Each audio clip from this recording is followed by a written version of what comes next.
Hadirin silakan duduk kembali. Selanjutnya, sebagai wujud rasa syukur atas segala nikmat dan karunia yang telah diberikan oleh Tuhan Yang Maha Esa, serta demi kelancaran acara ini sampai dengan selesai, marilah kita awali kegiatan pada hari ini dengan mensujunak menundukkan kepala dan memanjatkan doa. Untuk memimpin pembacaan doa, kepada Bapak Riko pertama, kami persilakan.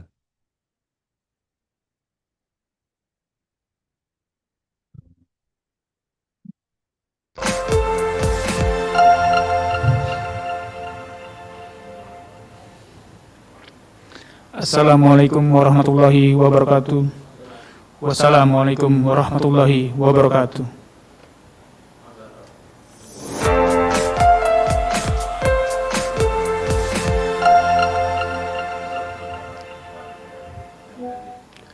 Hadirin yang berbahagia, semoga doa yang dipanjatkan dikabulkan oleh Tuhan Yang Maha Esa.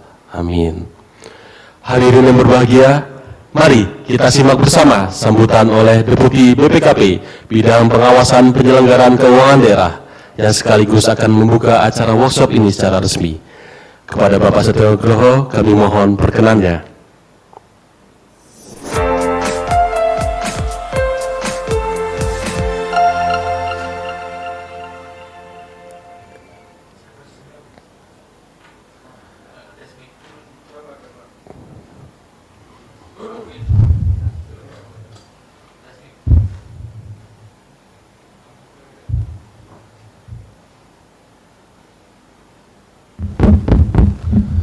Cek 1 2 3 1 2 3 1 2 3.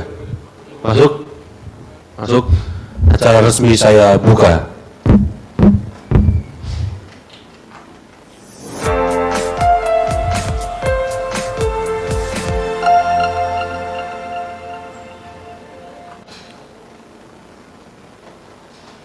Terima kasih kepada Bapak Deputi yang telah berkenan memberikan sambutan sekaligus membuka acara workshop kita pada hari ini.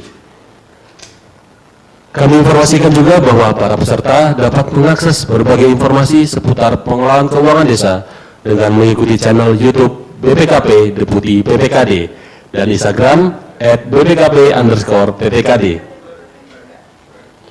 Baiklah Bapak dan Ibu sekalian, sekarang kita akan melanjutkan ke sesi yang sudah ditunggu. Sesi diskusi panel Workshop Nasional Evaluasi Pengelolaan Keuangan dan Pembangunan Desa tahun 2025 dengan tema Koperasi Desa Merah Putih Motor Kemandirian Ekonomi Desa.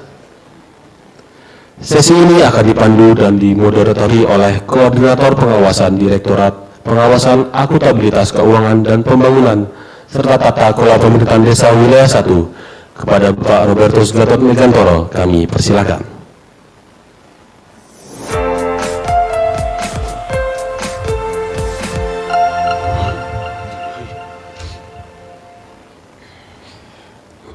Terima kasih pembawa acara yang terhormat Pemomori. Terima kasih atas partisipasi Bapak Ibu, para penanya dan para narasumber. Acara selanjutnya saya kembalikan kepada pembawa acara. Terima kasih.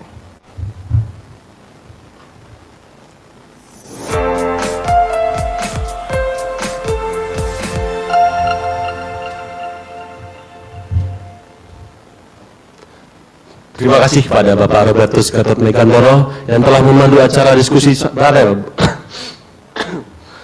Terima kasih kepada Bapak Robertus Gatot Megantoro yang telah memandu acara diskusi panel bersama para narasumber.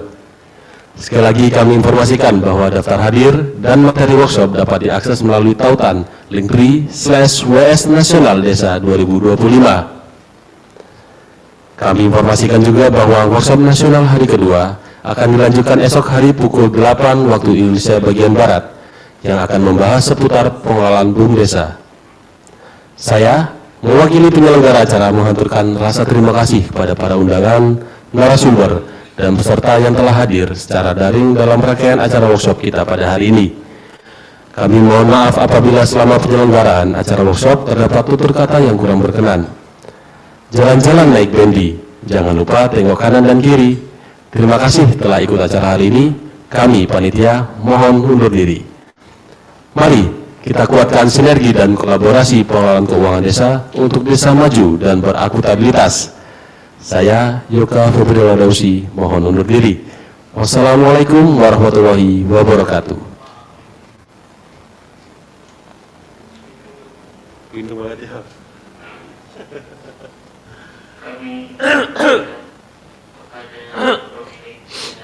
Jadi masuk dari kalau ada kayak gini tuh. Pas itu ya apa? Indonesia Raya ya. Ini udah bagus sudah ini Pak. Iya itu pas Indonesia Raya tuh Pak. Narasumber dulu aja.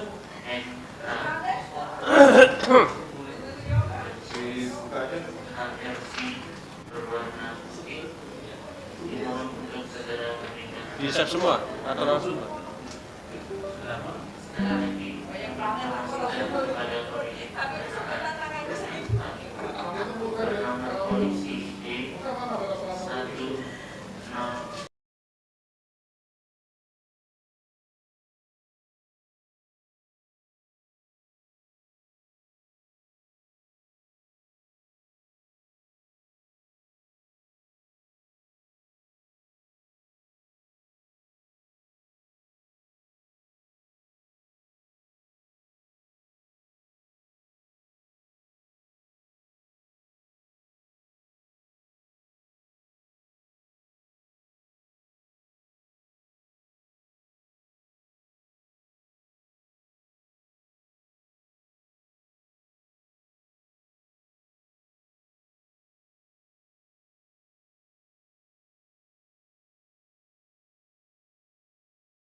Evaluasinya data menyebabkan proses pengawasan.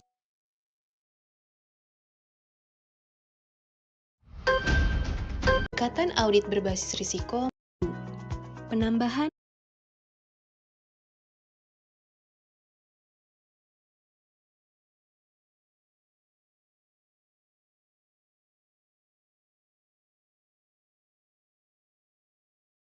sejak tahun 2015 hingga 2025, total 679 triliun dana desa telah digelontorkan pemerintah sebagai wujud nyata komitmen dalam membangun dari pedesaan.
Tata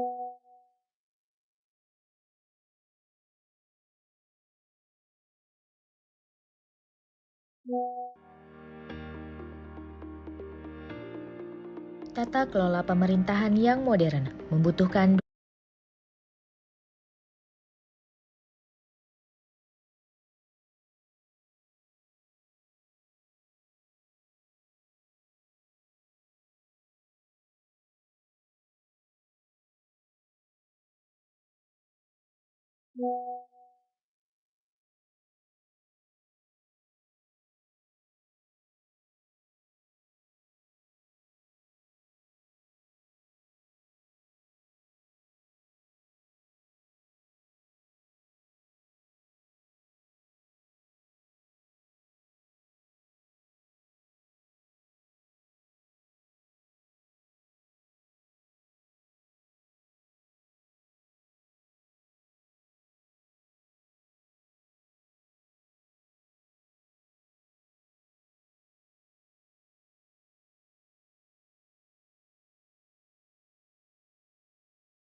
Ada suaranya nggak itu? dan membutuhkan dukungan entitas pengawasan sebagai mitra strategis bagi transformasi daerah. Dalam memenuhi peran tersebut, kami, Deputi Bidang Pengawasan Penyelenggaraan Keuangan Daerah BPKP atau Deputi PPKD, mengambil peran sebagai penjaga akuntabilitas fiskal daerah sekaligus penggerak perubahan tata kelola pembangunan daerah. Dua instrumen utama yaitu Pak Freddy belum jawab. 5. Total 679 triliun dana desa telah digelontorkan pemerintah. Selamat pagi Pak Freddy, atas terdengar suara kami?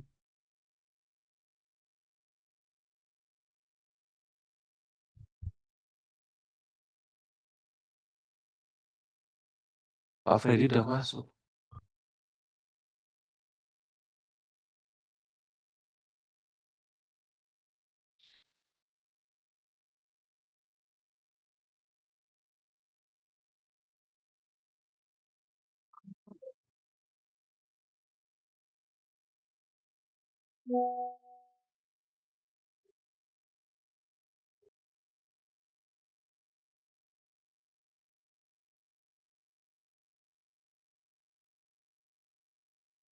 Itu Pak.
Mohon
izin Pak Freddy, apa terdengar suara kami?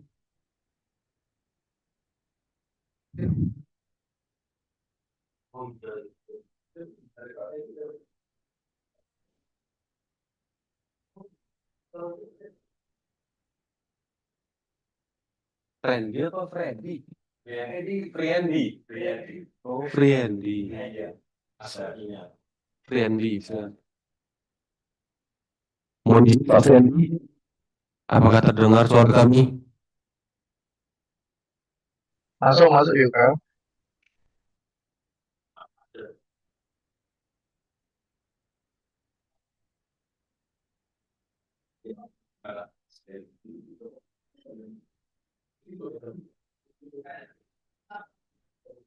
Oh, oke. Namanya semua Mas. Kayaknya baru dari Bapak itu.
Cek 1 2 3.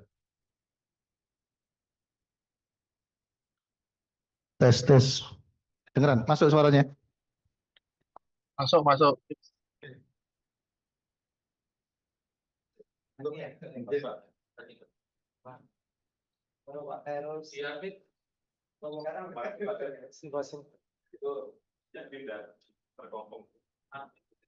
Iya, dijawab sama beliau langsung. Dan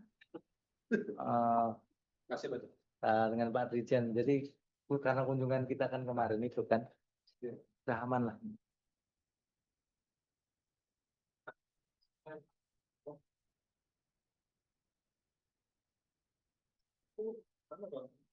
Yang hostnya siapa?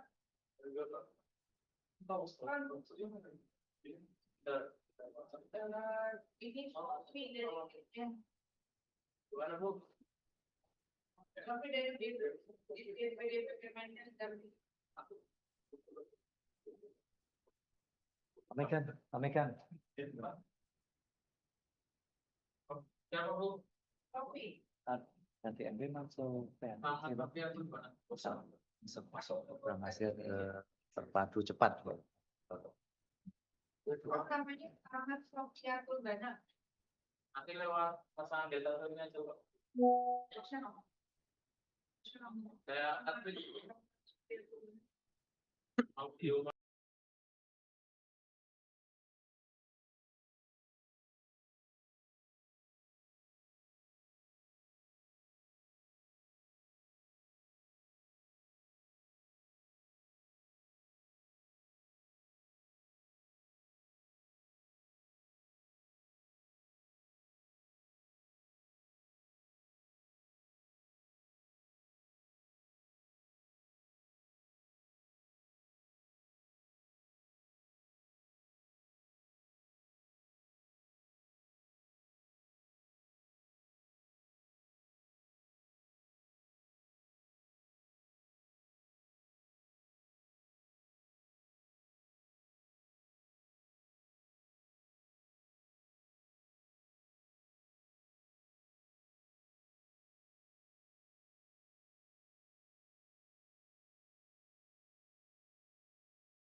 Unit pemerintahan terkecil yaitu desa. Demi menjawab tantangan tersebut, Deputi PPKD terus melakukan transformasi pengawasan penyelenggaraan keuangan daerah, mulai dari pengembangan pengawasan sektoral tematik, pembangunan mekanisme koordinasi dan kemitraan strategis, hingga digitalisasi proses pengawasan.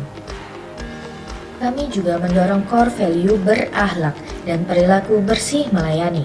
Hal ini kami wujudkan melalui keteladanan pimpinan, budaya kerja yang terbuka dan profesional, serta berorientasi nilai. Kami pun percaya, birokrasi yang profesional berawal dari penataan sumber daya manusia yang transparan dan terencana. Melalui pengembangan kompetensi dan mutasi internal yang objektif, kami berkomitmen membentuk aparatur yang adaptif, berintegritas, dan berdaya saing tinggi. Sumber daya manusia yang berkualitas juga akan menjadi fondasi utama dalam mendorong peningkatan kinerja organisasi. Dampaknya tidak hanya akan terasa bagi BPKP, tetapi juga bagi daerah yang tercermin melalui efisiensi belanja dan efektivitas pembangunan di daerah. Untuk memastikan transformasi ini berdampak nyata, kami terus melakukan penguatan pengawasan melalui pengendalian gratifikasi yang dipertajam melalui penanganan pengaduan, pemetaan benturan kepentingan, serta optimalisasi whistleblowing system. Melalui upaya ini, kami secara langsung dapat mendorong peningkatan kepercayaan mitra dan pemangku kepentingan. Komitmen Deputi PPKD dalam menghadirkan perbaikan yang nyata telah melahirkan inovasi yang menjawab langsung kebutuhan mitra. Melalui aplikasi Siskaudes, kami menghadirkan sebuah terobosan dalam membangun tata kelola keuangan desa yang lebih transparan, tertib, dan akuntabel. Hingga kini, lebih dari 70.000 desa telah mengimplementasikan Siskaudes dalam pengelolaan keuangan mereka. Aplikasi sistem keuangan desa yang dikembangkan oleh BPKP tentu mampu mengakomodir kebutuhan oleh perangkat desa dalam pengelolaan keuangan desa. Aplikasi ini juga mudah dioperasikan oleh perangkat desa. Kami pemerintah kelurahan sangat terbantu dengan adanya aplikasi Siskaudes. Aplikasi ini mempermudah pemerintah kelurahan untuk melaksanakan pengelolaan keuangan, sehingga kami dapat mewujudkan suatu pemerintahan yang transparansi, akuntabel. Atas perannya dalam meningkatkan akuntabilitas pengelolaan keuangan desa, Siskaudes pun meraih berbagai penghargaan. Salah satunya juara 1 dalam top inovasi kelompok keberlanjutan inovasi dari Kementerian Pan-RB. Bahkan pada level internasional, Siskaudes juga dinominasikan dalam United Nations of Public Service Awards 2026. Tak berhenti di sana, Deputi PPKD juga menghadirkan inovasi dalam pengawasan dana otonomi khusus. Sejak 2022, evaluasi mendalam dilakukan untuk mengidentifikasi celah dalam kebijakan dan pelaksanaan dana otsus. Hasil pengawasan ini menjadi umpan balik penting bagi pemerintah dan mendorong terbitnya regulasi baru, yaitu Peraturan Menteri Keuangan Nomor 33 Tahun 2024. Kami berkomitmen menjaga integritas dan berkolaborasi untuk mewujudkan birokrasi bersih, akuntabel, dan berdampak nyata untuk transformasi tata kelola keuangan pembangunan daerah dan desa. BPKP Jaya! Insan BPKD kita bisa! Sejak tahun 2015 hingga 2025, total 679 triliun dana desa telah digelontorkan pemerintah sebagai wujud nyata komitmen dalam membangun dari pedesaan. Untuk itu, pengelolaan keuangan desa membutuhkan pengawasan yang sistematis, efektif, dan berbasis risiko. Jumlah desa yang besar, serta keterbatasan sumber daya pengawasan APIP menyebabkan pengawasan kurang efektif, baik lokus maupun substansi. Pendekatan audit berbasis risiko menggunakan teknologi informasi menjadi pilihan solusi yang rasional. Sebagai upaya menjawab tantangan tersebut, pada tahun 2020, BPKP bersama Inspektorat Jenderal Kementerian Dalam Negeri mengembangkan Siskaudes versi 1.0 sebagai alat bantu pengawasan. Update terbaru pada Siskaudes versi 2.0 adalah 1. Penambahan aspek anomali data dalam pemeringkatan skor risiko desa untuk pengambilan sampel audit. 2. Koneksi multidata meliputi tahun, Pemda, database. 3. Pembagian tugas tim dan akses user berdasarkan kewenangan. 4. Output berupa laporan hasil audit yang didukung 41 kertas kerja audit. Dan 5. Monitoring progres audit serta review berjenjang. Siswa Skaudes menjadi titik awal dalam penerapan continuous audit, continuous monitoring atas pengelolaan keuangan desa dengan Siskodes sebagai sumber data utamanya. Siswa Skaudes, solusi cerdas pengawasan keuangan desa.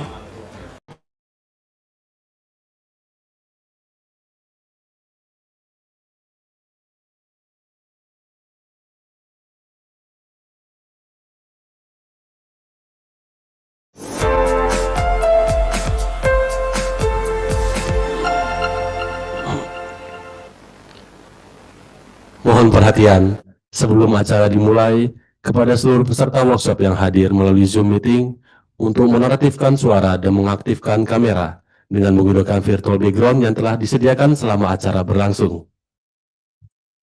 Virtual background, daftar hadir, kuesioner, dan materi telah tersedia di tautan linktree/WS Nasional Desa 2025.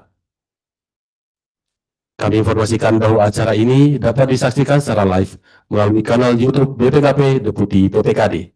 Terima kasih.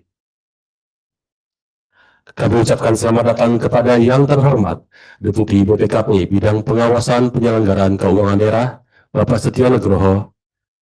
Yang kami hormati Deputi Bidang Pengawasan Koperasi Kementerian Koperasi, Bapak Herbert H. Siagian.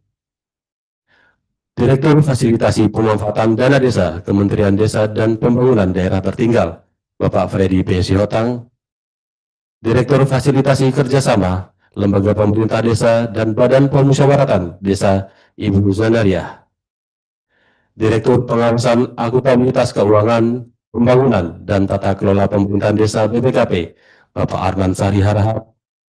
Para Kepala Perwakilan BPKP, Inspektur Provinsi dan Kabupaten Kota, Kepala Dinas Koperasi Provinsi dan Kabupaten Kota, Kepala DPMD Provinsi dan Kabupaten Kota, Camat dan Kepala Desa, pengurus KDKMP seluruh Indonesia, serta hadirin dan undangan yang telah hadir dalam workshop secara daring. Assalamualaikum warahmatullahi wabarakatuh. Salam, Om Swastiastu, Namo Buddhaya, salam kebajikan, Rahayu. Selamat pagi dan salam sejahtera bagi kita semua. Pertama, marilah kita panjatkan puji dan syukur kehadirat Allah Subhanahu wa Ta'ala, Tuhan Yang Maha Esa, karena atas segala nikmat dan karunia yang telah diberikan. Pada pagi hari ini, kita dapat bertemu secara daring melalui media Zoom meeting dalam rangkaian acara Workshop Nasional Evaluasi Pengelolaan Keuangan dan Pembangunan Desa tahun 2025 dengan tema Koperasi Desa Merah Putih, Model Kemandirian Ekonomi Desa. Senang sekali saya Yoka Februari Dausi mendapatkan kesempatan untuk memandu acara pada pagi hari ini. Jalan-jalan ke Pulau Sumatera, jangan lupa membeli gulai. Narasumber dan peserta telah tiba, Anda acara siap dimulai.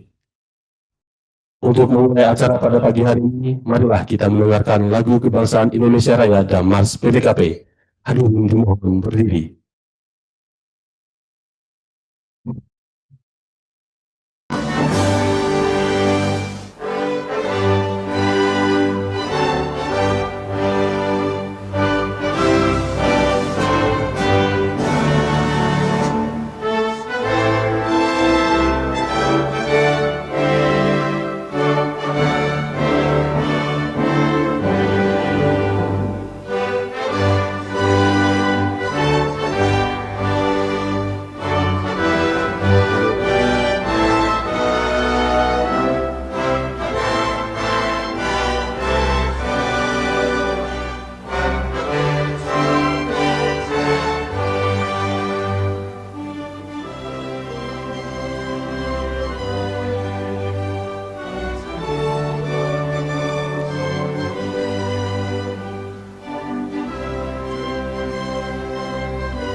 Hadirin silakan duduk kembali.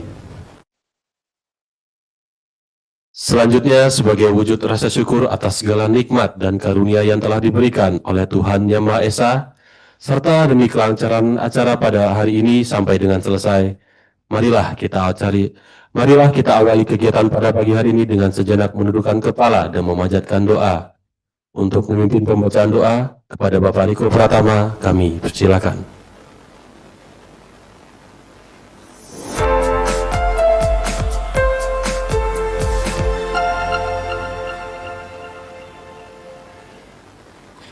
Assalamualaikum warahmatullahi wabarakatuh. Selamat pagi dan salam sejahtera bagi kita semua.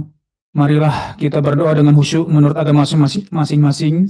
Pada kesempatan ini, izinkan saya untuk memandunya sesuai dengan tuntunan agama Islam. A'udzubillahi minasyaitonirrajim. Bismillahirrahmanirrahim. Alhamdulillahirabbil alamin. Hamdan syakirin, hamdan naimin, hamdan yu'afi ni'amahu wa yukafi'u mazidah. Ya Rabbana lakal hamdu wa laka syukru kama yanbaghi li wali azimil sultanik. Allahumma sholli ala Muhammad wa ala ali Muhammad. Allahumma ya Allah ya Tuhan kami, tiada kata rasa yang pantas kami hanturkan kepadamu pada pagi hari ini, selain syukur kami kepadamu atas segala nikmat dan hidayah yang Engkau anugerahkan kepada kami, sehingga kami bisa hadir bersama untuk mengikuti rangkaian acara workshop nasional evaluasi pengelolaan keuangan dan pembangunan desa tahun 2025. Untuk itu ya Allah, ya Rahman, ya Karim, jadikanlah kegiatan kami ini sebagai kegiatan yang Engkau ridhoi, yang membawa berkah, rahmat, taufik dan hidayah-Mu buat kami semua. Berikanlah pada kami kesehatan, kekuatan dan kemampuan sehingga kami mampu mengemban tugas dan tanggung jawab yang diberikan kepada kami untuk kebaikan dan kemaslahatan masyarakat, bangsa dan negara kami. Ya Allah, ya Ghafar, Tuhan yang Maha Pengampun, Engkau Maha mengetahui terhadap kelemahan dan kekurangan kami. Kabulkanlah doa dan permohonan kami. Rabbana atina fid dunya hasanah wa fil akhirati hasanah wa qina azabannar. Subhana rabbika rabbil izzati amma yasifun wa salamu ala mursalin walhamdulillahi rabbil alamin. Wassalamualaikum warahmatullahi wabarakatuh.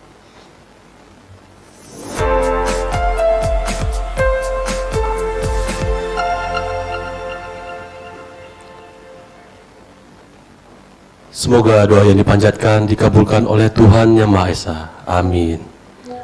Hadirin yang berbahagia, mari kita simak bersama sambutan oleh Deputi BPKP Bidang Pengawasan Penyelenggaraan Keuangan Daerah yang sekaligus akan membuka acara workshop secara resmi pada hari ini. Kepada Bapak Setio Nugroho, kami mohon perkenannya.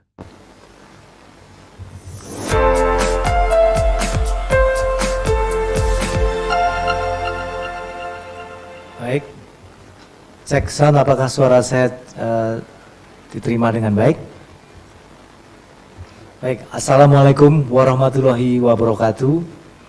Semangat pagi, salam sejahtera buat kita semua. Yang kami hormati, Deputi Bidang Pengawasan Koperasi Kementerian Koperasi, Bapak Herbert Siagian. Kemudian kami juga menyapa Direktur Fasilitasi Kerjasama Lembaga Pemerintah Desa dan Badan Pemusyawaratan Desa, Ibu Zanariah, juga Direktur Fasilitasi Pemanfaatan Dana Desa Kemendes dan Pembangunan Daerah Tertinggal, Bapak Frendi Sihotang. Kami hormati para kepala perwakilan yang hadir dari seluruh Indonesia, para inspektur, kepala dinas koperasi, kepala DPMD provinsi dan kabupaten kota, ada Bapak Ibu Camat, Kepala Desa, Aparat Desa, dan pengurus koperasi desa Kelurahan Merah Putih di seluruh Indonesia, dan seluruh peserta kegiatan workshop online, baik via Zoom maupun melalui live YouTube. Baik, untuk mencairkan suasana, tadi MC sudah membuka dengan pantun, saya juga akan membuat pantun untuk mencairkan suasana. Petir bukan sembarang petir, petir menggelegar, kaca rumah pecah. Terima kasih Bapak Ibu berkenan hadir. Semoga workshop kita lancar dan membawa berkah. Bapak Ibu sekalian, tak henti-hentinya marilah kita bersyukur kepada Tuhan Yang Maha Esa, karena atas karunia-Nya kita bisa ngariung di sini walaupun hanya melalui Zoom. Tapi ini sesuatu acara yang sangat penting, yaitu workshop nasional evaluasi pengelolaan keuangan dan pembangunan desa tahun 2025. Hampir di penghujung tahun, Bapak Ibu sekalian yang kami hormati, kita menyelenggarakan workshop nasional ini, kita mengevaluasi pengelolaan keuangan dan pembangunan desa. Semua ini tidak terlepas daripada tujuan pemerintah. Pembangunan desa ini adalah masyarakat sejahtera di pedesaan, karena kita tahu di desa-desa lah pembangunan dimulai, dan kami haturkan kepada Bapak Ibu sekalian bahwa di workshop nasional evaluasi pengelolaan keuangan desa pembangunan desa tahun 2025 ini terbagi dalam 3 hari. Pertama 3 workshop. Jadi workshop pertama hari ini kita fokus kepada KDMP, Koperasi Desa Merah Putih, ada juga Koperasi Kelurahan Merah Putih, di mana Bapak Ibu sekalian sebagaimana kita tahu bersama, di hari pertama ini kita mengulas bagaimana Koperasi Desa Merah Putih atau Koperasi Kelurahan Merah Putih itu bisa menjadi soko guru bagi masyarakat desa. Ini yang akan kita bicarakan dalam hari ini. Kita sudah mendapatkan narasumber yang berkompeten di bidangnya. Untuk hari kedua, Bapak Ibu sekalian, kita akan mengulas untuk workshop yang membahas di hari kedua adalah BUMDes. Kita tahu keberadaan Badan Usaha Milik Desa juga dalam beberapa tahun terakhir sudah menggeliat dan banyak yang sudah maju. Tapi kami tidak menutup mata bahwa beberapa BUMDes juga masih struggle di dalam operasionalisasi menggerakkan kegiatan masyarakat melalui BUMDes tersebut. Nah, ini hari kedua nanti akan kita ulas dan kita kulik bersama. Kemudian di hari ketiga workshop kita akan membahas tentang pajak dan PBJ desa, pengadaan barang jasa khusus desa. Ini juga sebuah tema yang perlu kita bicarakan secara khusus karena di dalam ranah PBJ desa ini, di dalam workshop nanti kita akan membahas dan juga terutama membekali kepada punggawa-punggawa desa supaya bisa piawai dan akuntabel di dalam mengelola perpajakan dan PBJ desa. Kenapa?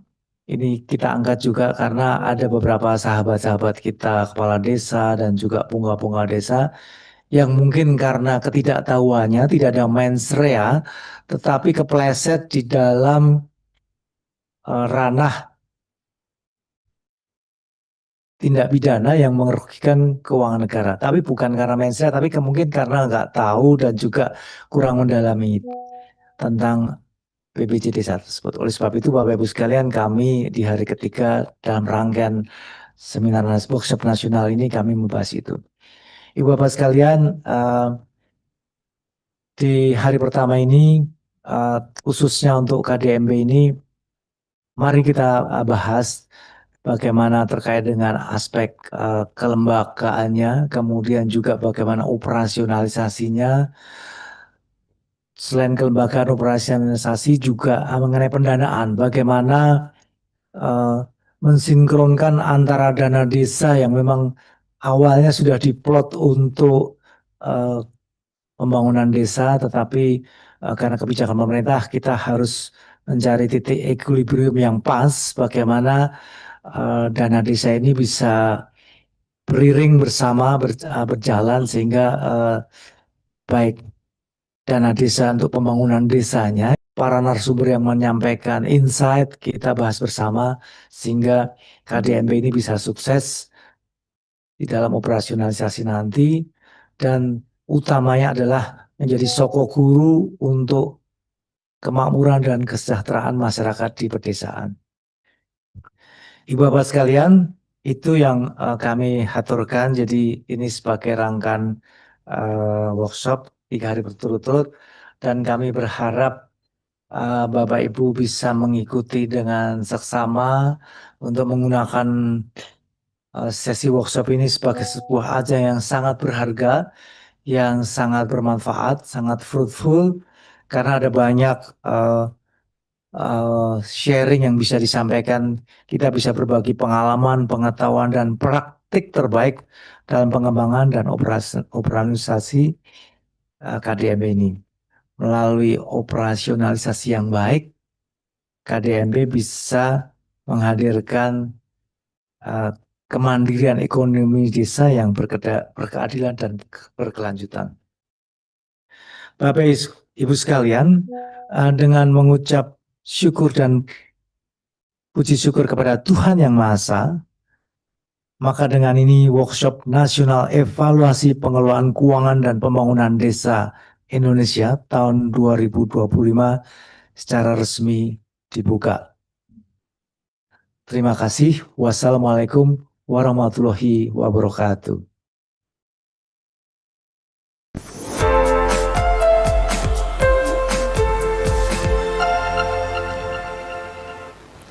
Terima kasih kepada Bapak Deputi yang telah berkenan memberikan sambutan sekaligus membuka acara workshop kita pada hari ini.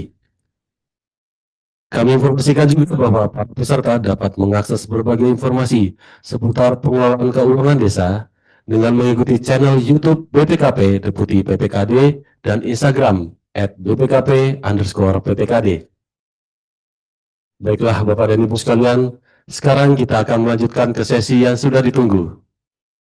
Sesi diskusi panel Workshop Nasional Evaluasi Pengelolaan Keuangan dan Pembangunan Desa tahun 2025 dengan tema Koperasi Desa Merah Putih Motor Kemandirian Ekonomi Desa. Sesi ini akan dipandu dan dimoderatori oleh Koordinator Pengawasan Direktorat Pengawasan Akuntabilitas Keuangan, Pembangunan dan Tata Kelola Pemerintahan Desa Wilayah 1. Kepada Bapak Robertus Gatot Megantoro, kami persilakan.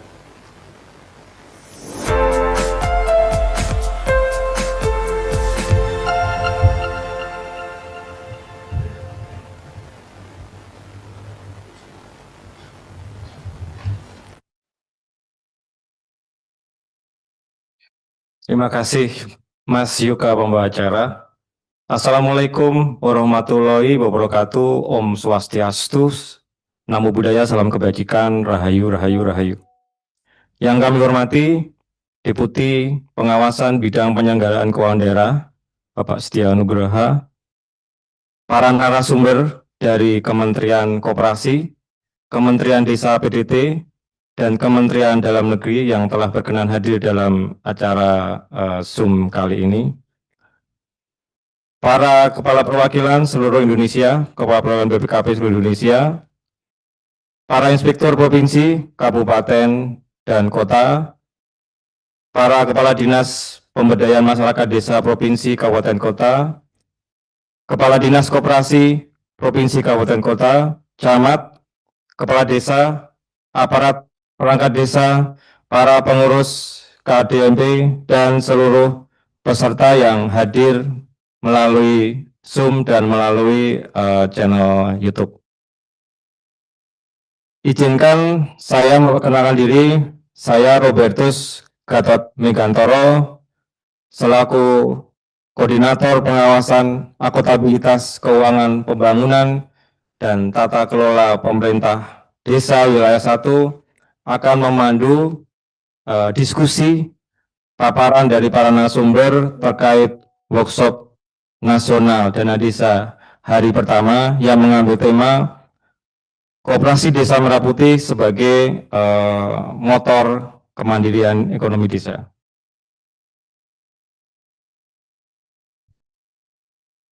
Baik, Bapak Ibu sekalian, izin saya akan memperkenalkan para narasumber yang telah berkenan hadir. Yang pertama dari Deputi Bidang Pengawasan Koperasi pada Kementerian Koperasi, yaitu Bapak Dr. Insinyur Herbert H.O. Siagian, MSc. Selamat pagi Pak Herbert, bisa komunikasi, sudah bergabung? Selamat pagi Pak Herbert.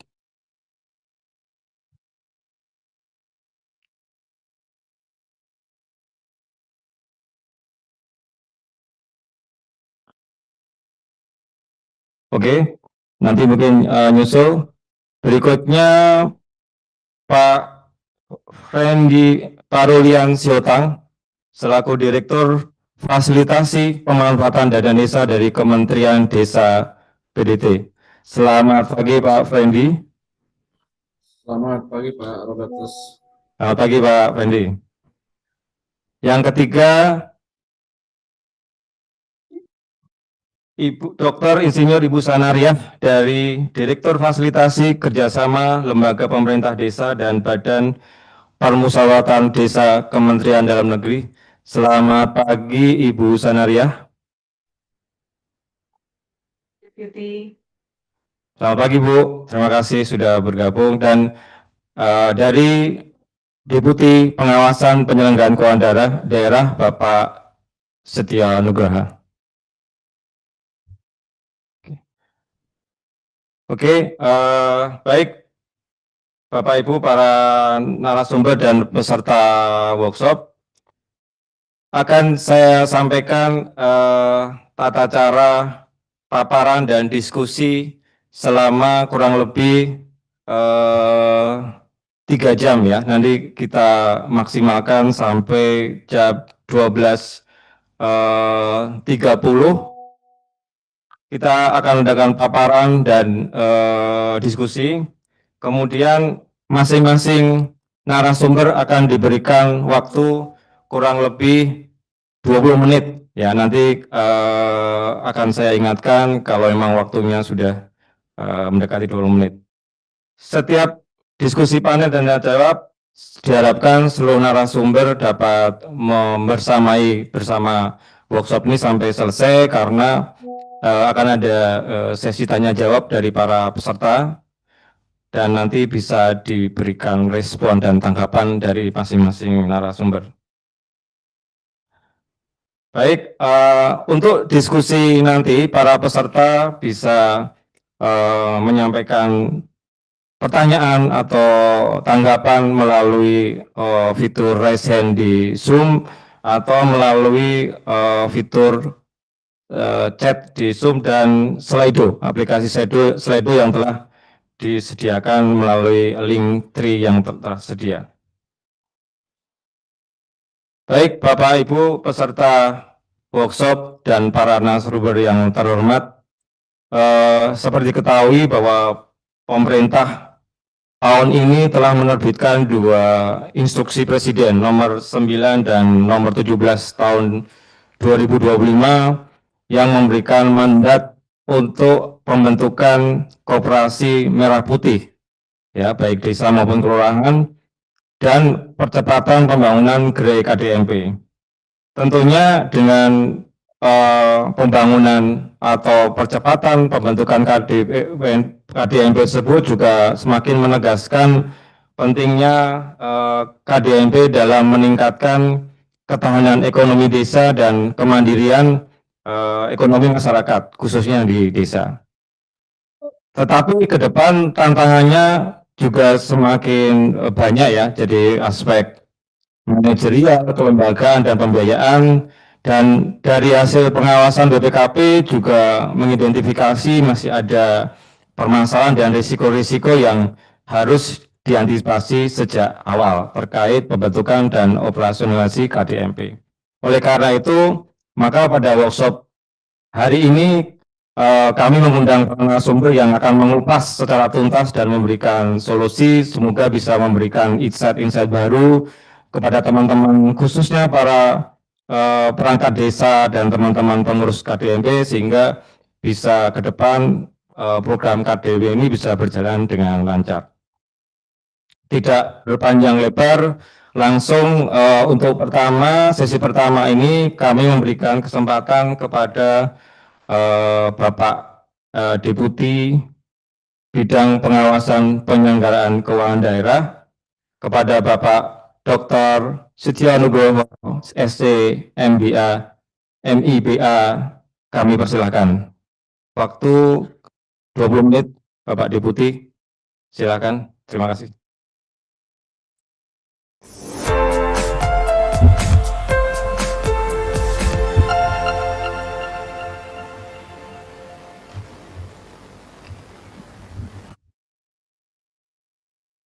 Baik, Bapak Ibu sekalian, peserta workshop semuanya dan narasumber yang sudah kami sebut di pembukaan tadi yang sudah berkenan hadir. Tetap semangat ya, mengawali sesi KDMP kita hari ini. Kami akan menyampaikan tentang strategi pengawalan pembentukan dan operasionalisasi Koperasi Desa Merah Putih ini. Silakan.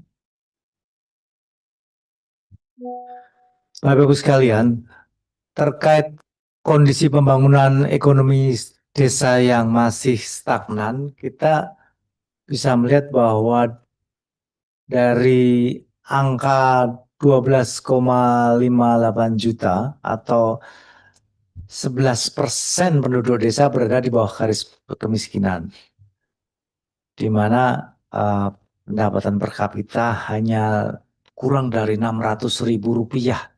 Ini kecil sekali ya, kalau dibagi 3 berarti kurang dari 20.000 Bapak Ibu sekalian. Kemudian produksi padi dengan fakta turun 10,24% menjadi 53,14 juta ton di tahun 2024. Juga produksi pangan jagung juga masih kisaran di 15 sekian juta ton.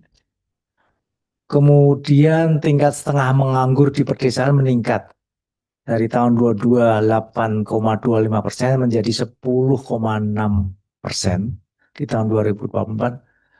Dan padahal mayoritas yang menganggur tadi, yang setengah menganggur tadi merupakan usia yang produktif.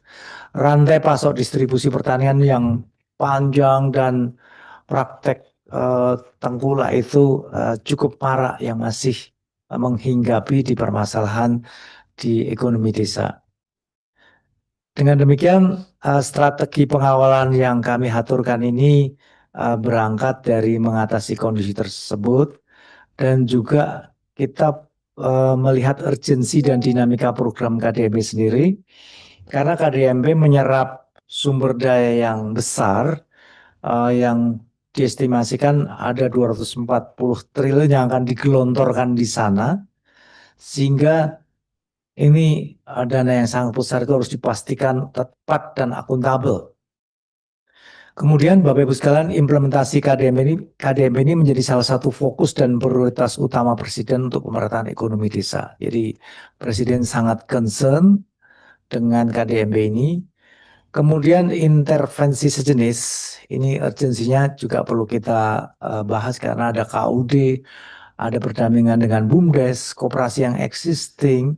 Secara historis memang belum maksimal implementasinya dan terdapat juga risiko akuntabilitas. Karena KDMP terkait berhubungan lintas sektor dalam desain kebijakannya dan perubahan kebijakan KDMP yang sangat dinamis, mendorong kita harus membahas tema ini, strategi untuk KDMP operasionalisasi ini. Kemudian telah terbit Impres 17 tahun 2025 tentang percepatan pembangunan gerai, pergudangan dan kelengkapan koperasi desa Kelurahan Merah Putih. Ini pergerakan turbulensi itu semakin kuat dan mungkin kami aturkan Bapak Ibu sekalian, selain Deputi Penyelenggaraan Pengawasan Penyelenggaraan Keuangan Daerah Deputi PPKD ini, di BPKP juga ada Deputi Pemberdayaan Masyarakat dan Pangan yang memang juga fokus menangani khusus terkait KDMP ini. Jadi pada intinya pengawasan BPKP terhadap program KDMP diarahkan untuk dapat meyakinkan pencapaian tujuan program KDMP, terutama membantu penyelesaian permasalahan di lapangan dan memastikan akuntabilitas pelaksanaan dari yang kami sampaikan di kondisi desa yang stagnan tadi. Next. Kami dengan terbitnya Perpres nomor 2 tahun 2025 di mana BPKP berada di bawah dan bertanggung jawab langsung pada Presiden dan kedudukannya setingkat menteri, kementerian, kami betul-betul menjadi aparat pengawasan intern pemerintah yang bertanggung jawab langsung pada Presiden untuk mengawal pembangunan nasional, mengamankan keuangan negara daerah, pengamanan aset negara dan daerah, dan juga peningkatan tata kelola. Kami mengkoordinasikan, mengarahkan pengawasan internal juga terkait dengan BUMN, BUMD, termasuk BUMDes. Peran kami, Bapak sekalian, baik di level yang paling kecil, yaitu dari level gradasinya kita memonitor, tapi kita juga melakukan evaluasi dan mereview hingga kita melakukan audit. Jadi ini peran asuransi yang kami lakukan khususnya di dalam mengawal KDMB ini. Dan selain itu kami juga memiliki peran konsultan, yaitu memberikan asistensi bimbingan, terutama untuk seperti yang kami sampaikan di pembukaan tadi, punggawa desa bisa berkonsultasi dengan kami melalui perwakilan-perwakilan yang ada di seluruh Indonesia untuk memberikan asistensi dan bimbingan. Ini yang bisa kami lakukan. Lanjut. Bapak Ibu sekalian, melihat tujuan mulia dari pelaksanaan KDMB nanti, yaitu sebagai penggerak motor yang disebutkan oleh MC tadi, kita menghadapi tantangan yang harus kita lihat secara cermat, yaitu ruang lingkup pengawasan yang besar. Jadi cakupan titik KDMB ini tersebar di 83.000 desa, kelurahan, di mana pastinya memerlukan alokasi sumber daya yang efektif untuk pengawasan. Jadi cakupannya sangat besar di seluruh Indonesia ini. Kemudian tantangan kita adalah formulasi kebijakan dinamis. Sebagaimana kita ketahui bersama, ketika apapun di dalam public policy teori bahwa setiap kebijakan baru pasti ada dinamika kebijakan yang luar biasa. Jadi sehingga formulasi kebijakan sangat dinamis dan terus dievaluasi berkesinambungan. Nanti kita akan diskusikan. Dan proses regulasi juga dan sebagainya itu masih terus berkembang terus, termasuk proses bisnisnya juga. Jadi ini dinamika ini merupakan tantangan bagi kita. Berikutnya, Bapak Ibu sekalian yang kami hormati, kelembagaan dan SDM juga masih perlu ditata terus pembagian tugas dan kewajibannya. Juga kompetensi yang masih perlu banyak sekali ditingkatkan, terutama untuk pelaksana program-program KDMB di daerah terhadap konsepsi perkoperasian ini. Persis seperti yang kami sampaikan di pembukaan tadi, kompetensi ini penting, pengetahuan mengenai dana desa, analog dengan pengetahuan mengenai KDMB ini sangat penting, agar para punggawa-punggawa yang menangani KDMB ini ngerti dan terbebas dari tuntutan akuntabilitas yang tidak bisa tidak menjadi potensi risiko yang akan menjadi tantangan kita. Lanjut.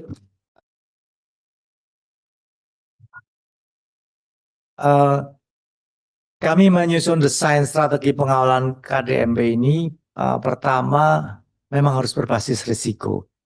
Jadi kami akan petakan dulu KDMB ini dari risikonya, jadi mulai dari proses bisnis dari hulu sampai ke hilir. Kami akan dapatkan dari pemetaan risiko itu mana di dalam proses bisnis itu yang merupakan daerah high risk, dan kami akan fokus kepada sana. Karena kita tahu juga bahwa kami aparat pengawasan intern pemerintah juga dengan punggawa-punggawa APIP di pemerintah provinsi, kabupaten, dan kota, dana juga terbatas, SDM yang mengawasi juga terbatas, dan juga berpacu dengan waktu yang juga terbatas. Sehingga kami akan memilih dan memilah risiko-risiko yang tinggi kami akan masuk secara fokus. Kemudian continuity itu perlu kami sampaikan juga, pengawasan ini berkelanjutan Bu Bapak sekalian. Jadi dari mulai formulasi kebijakan, perencanaan dan implementasi program ini keberlanjutan ini, jadi kami dengan prinsip dengan CACM, continuous audit dan continuous monitoring, sehingga terus KDMB kita kawal hingga sampai menghasilkan outcome kepada kemakmuran dan kesejahteraan masyarakat desa. Kolaborasi sangat penting, tidaklah tunggal kami melakukan ini, kami berkolaborasi bersinergi dengan APIP, seperti kami singgung tadi, APIP provinsi, APIP kabupaten dan kota, termasuk dengan para penguatan peran pembinaan lintas sektor, jadi punggawa-punggawa yang terkait di dalamnya.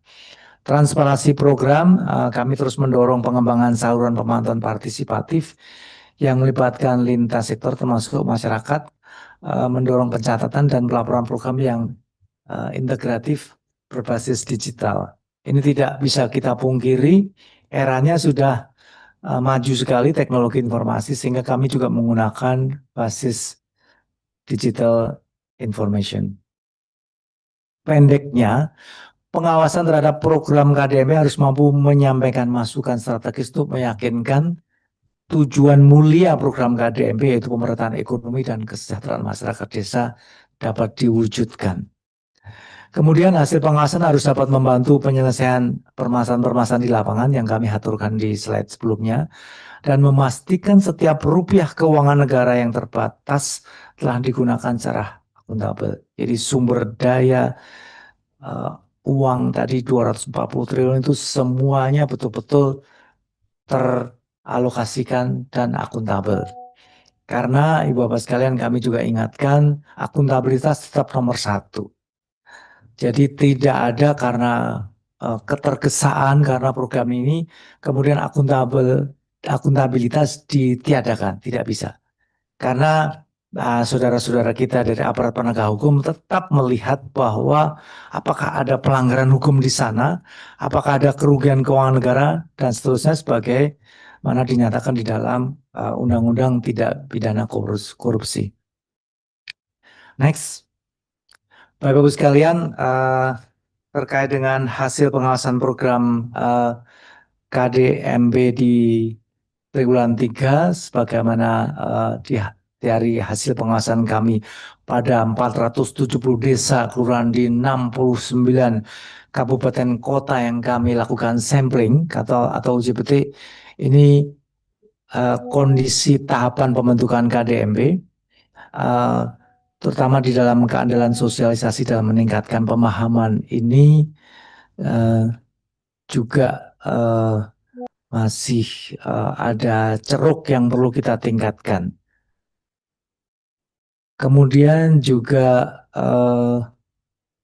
terkait dengan identifikasi potensi desa dan masalah desa kelurahan ini kami petakan, dari sekian tuh masih ada sekitar 53% yang dimana ini belum bisa menghasilkan terpetakan.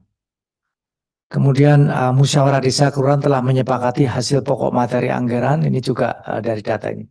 Pada intinya begini Bapak Ibu sekalian, saya langsung saja terkait dengan niat mulia pemerintah untuk membagi, ini nanti juga salah satu cakupan di dalam diskusi kita, ada 3 miliar per gerai, per desa, dan itu harus nanti juga kami harus menganalisis apakah terkait dengan identifikasi potensi desa tersebut, apakah memang potensinya seperti itu. Nanti kita harus juga memberikan masukan yang berharga sehingga tujuan mulia yang 240 triliun tadi tersampaikan dengan baik. Kemudian di dalam hasil pengawasan kami di triwulan 3 juga ada kesesuaian gerai desa dengan karakteristik desa, di mana warna biru itu sesuai. Memang di sini ada poin-poin yang menjadi ujung tombak. Ada sembako, rata-rata sesuai. Kemudian ada apotek desa, ada klinik desa, ada simpan pinjam, kemudian ada pergudangan dan logistik. Namun juga ada ceruk, sebagaimana Bapak Ibu lihat di dalam tabel tersebut, masih ada ketidaksesuaian di dalam sektor-sektor yang sembako yang kami aturkan. Ini potret hasil pengawasan kami. Monggo di slide berikutnya. Terkait dengan hasil pengawasan program KDMB triwulan 3, ini menyangkut kesiapan operasionalisasi pengembangan KDMB, terkait dengan rencana bisnis baru 2%, kemudian juga modal, kita juga membahas kemitraannya, kemudian bagaimana dengan lahan, infrastruktur, SDM-nya, pangsa pasar ini yang penting, ini kesiapannya masih perlu banget kita tata lagi dengan contoh-contoh yang disampaikan di sana. Saya tidak akan sampaikan semua mengingat waktu yang terbatas, tapi untuk terkait dengan pangsa pasar yang merupakan ujung tombak, artinya kan gerai ini kan harus laku gitu Pak. Dari gerai klinik dan apotek desa ada kesulitan bersaing dengan fasilitas pelayanan kesehatan yang telah ada dan telah bekerja sama dengan BPJS. Ini perlu kita sikapi.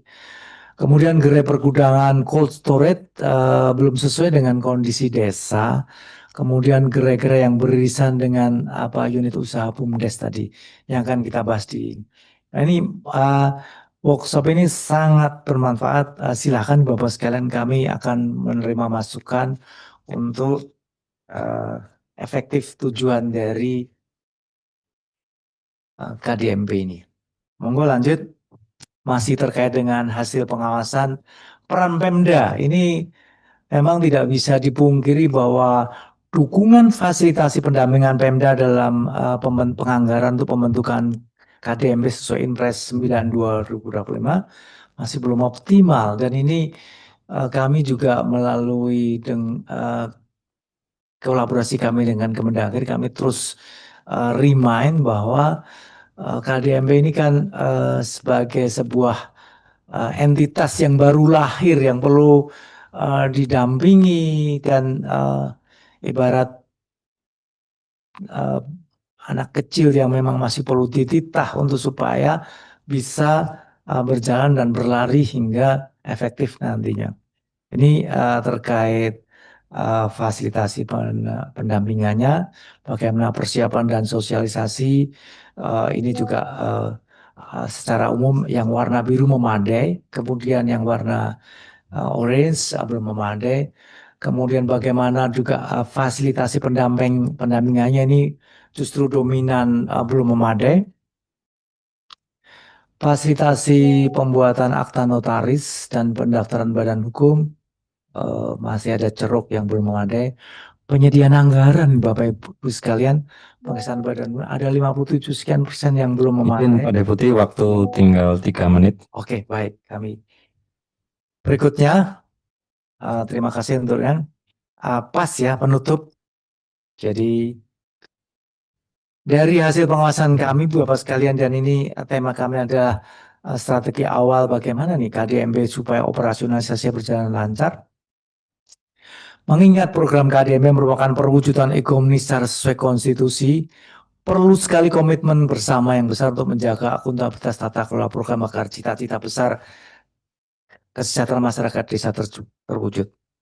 Pemdanya mendukung anggaran, kemudian masyarakatnya juga guyup dan sebagainya, tidak menafikan atau menghilangkan yang sudah ada, tapi proses kolaborasi adalah hidup berdampingan dengan entitas-entitas yang sudah ada. Itu perlu komitmen. Kemudian kami BPKP sebagai auditor internal pemerintah, kami berkomitmen mengawal akuntabilitas dan memberikan masukan value strategis untuk meyakinkan kebersihan. Please feel free tanya kami dengan konsultan peran kami, dan jangan segan-segan karena lebih baik kami memberikan masukan daripada nanti tersandung kasus yang kami tidak bisa masuk lagi ketika sudah masuk ranah tindak pidana. Kemudian penutup kesimpulan kami yang ketiga, penyusunan desain kebijakan dan pedoman teknis, skema pembiayaan serta implementasi program kami akan susun secara sistematis, selaras, tepat, dan berkolaborasi dengan pihak-pihak yang terkait untuk tujuan kepada kepentingan pembangunan desa dan kesejahteraan masyarakat desa sebagaimana termaktub di dalam undang-undang. Kemudian yang terakhir, pengawalan program KDP perlu dilaksanakan secara sinergis dan kolaboratif. Tidak ada sendiri-sendiri. Karena kita tahu, waktu KDMP lahir sudah ada BUMDes, sudah ada koperasi, sudah ada institusi unit yang ampu oleh BPJS tadi, sehingga perlu kolaborasi. Kami meyakini bahwa ketika kolaborasi dan sinergi, insya Allah semua berjalan beriringan dan tujuan bersama ultimate goal-nya masyarakat desa sejahtera makmur, dan dari situlah pembangunan Indonesia secara keseluruhan bisa tercapai.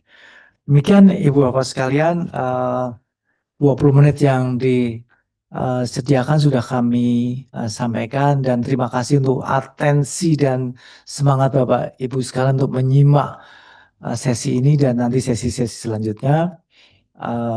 Kami haturkan kembali kepada Pak Megan sebagai moderator. Terima kasih. Wassalamualaikum warahmatullahi wabarakatuh. Terima kasih Bapak Deputi. Jadi paparan pertama dari Bapak Deputi Bidang Pengawasan Penggangguan Udara, ada hal yang perlu di-highlight bahwa Koperasi Desa Kelurahan Merah Putih merupakan program hasil cepat terbaik dari pemerintah Presiden Pak Prabowo. Tentunya secara konstitusi harus dilaksanakan, tetapi dari sisi lain akuntabilitasnya juga tetap harus terjaga. Dari BPKP siap mengawal bahwa program KDIP bisa berhasil dan memberikan nilai strategis, dan tadi Pak Deputi juga menyampaikan perlu sinergi dan kolaboratif antar stakeholder dari pemerintah pusat, daerah, desa, dan masyarakat. Terima kasih Pak Deputi. Paparan kedua, kami persilahkan Bapak Deputi Bidang Pengawasan Koperasi pada Kementerian Koperasi, Bapak Dr. Insinyur Herbert H.O. Siagian, MSc. Selamat pagi Pak Herbert. Baik. Terima kasih Pak Herbert. Iya Pak. Ya. Silakan bisa memberikan materinya kurang lebih 20 menit. Baik, Mas Moderator dan juga mudah-mudahan suara saya jelas. Bapak Deputi dan juga Bapak Ibu para narasumber, peserta yang jumlahnya sudah 1000 nih, luar biasa. Terima kasih atas undangannya. Kami dari Kementerian Koperasi, khususnya pada saya sebagai Deputi Pengawasan yang mungkin nantinya juga akan banyak berinteraksi juga dengan pihak BPKP nih terkait dengan operasionalisasi Koperasi Desa Kelurahan Merah Putih ini. Ya bisa next ya mungkin. Ya Bapak Ibu sekalian, ini mungkin sudah sering diulang-ulang, dan juga yang kami hormati juga tentunya para kepala desa mungkin yang berkesempatan hadir, juga rekan-rekan dari pemerintah daerah, pemerintah provinsi, pemerintah kabupaten kota ya, kemudian juga pengurus Koperasi Desa Kelurahan Merah Putih mungkin juga hadir, perwakilan-perwakilan BPKP ya Indonesia yang juga berkesempatan hadir ya, dan ya Bapak Ibu sekalian, ya saya sebenarnya juga di periode 2-3 tahun yang lalu ya, atau di periode yang sebelumnya lah gitu ya, sering berinteraksi juga dengan BPKP ya, karena kita satu tim juga dalam mengawal dana desa gitu ya.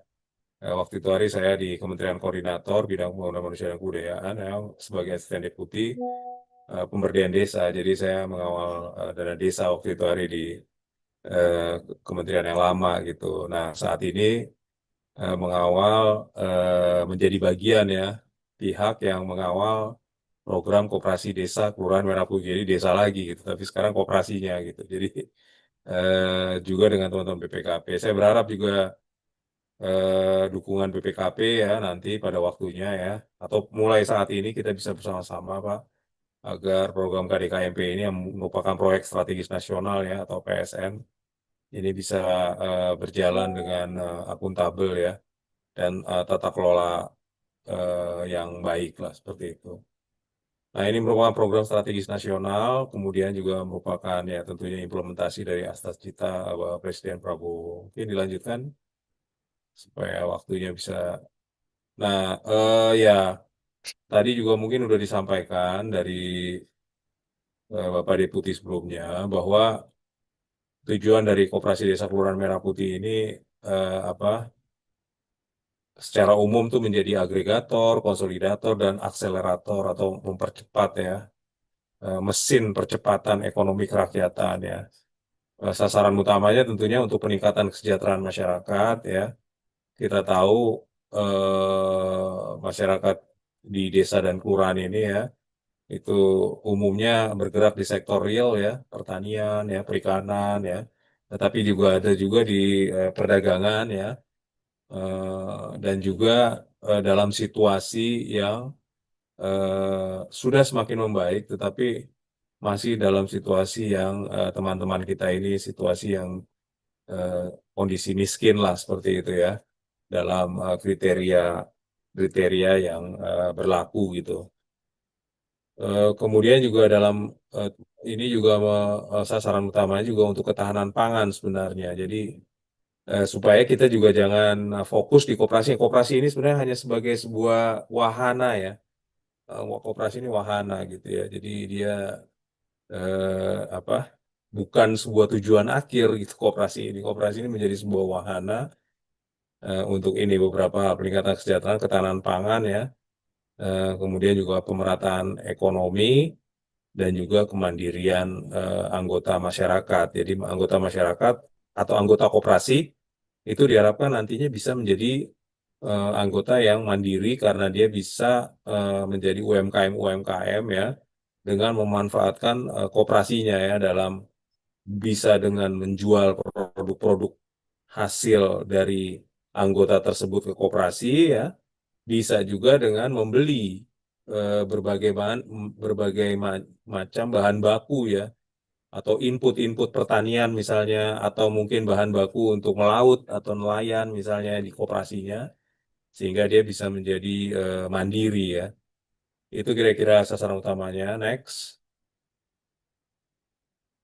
Ini pilar kebijakan nasional, jadi ada yang disebut dengan arah kebijakan nasional dalam penguatan KDKMP ini berfokus pada 4 pilar yang terintegrasi melalui koordinasi lintas kementerian lembaga dan pemerintah desa. Coba kita lihat next mungkin.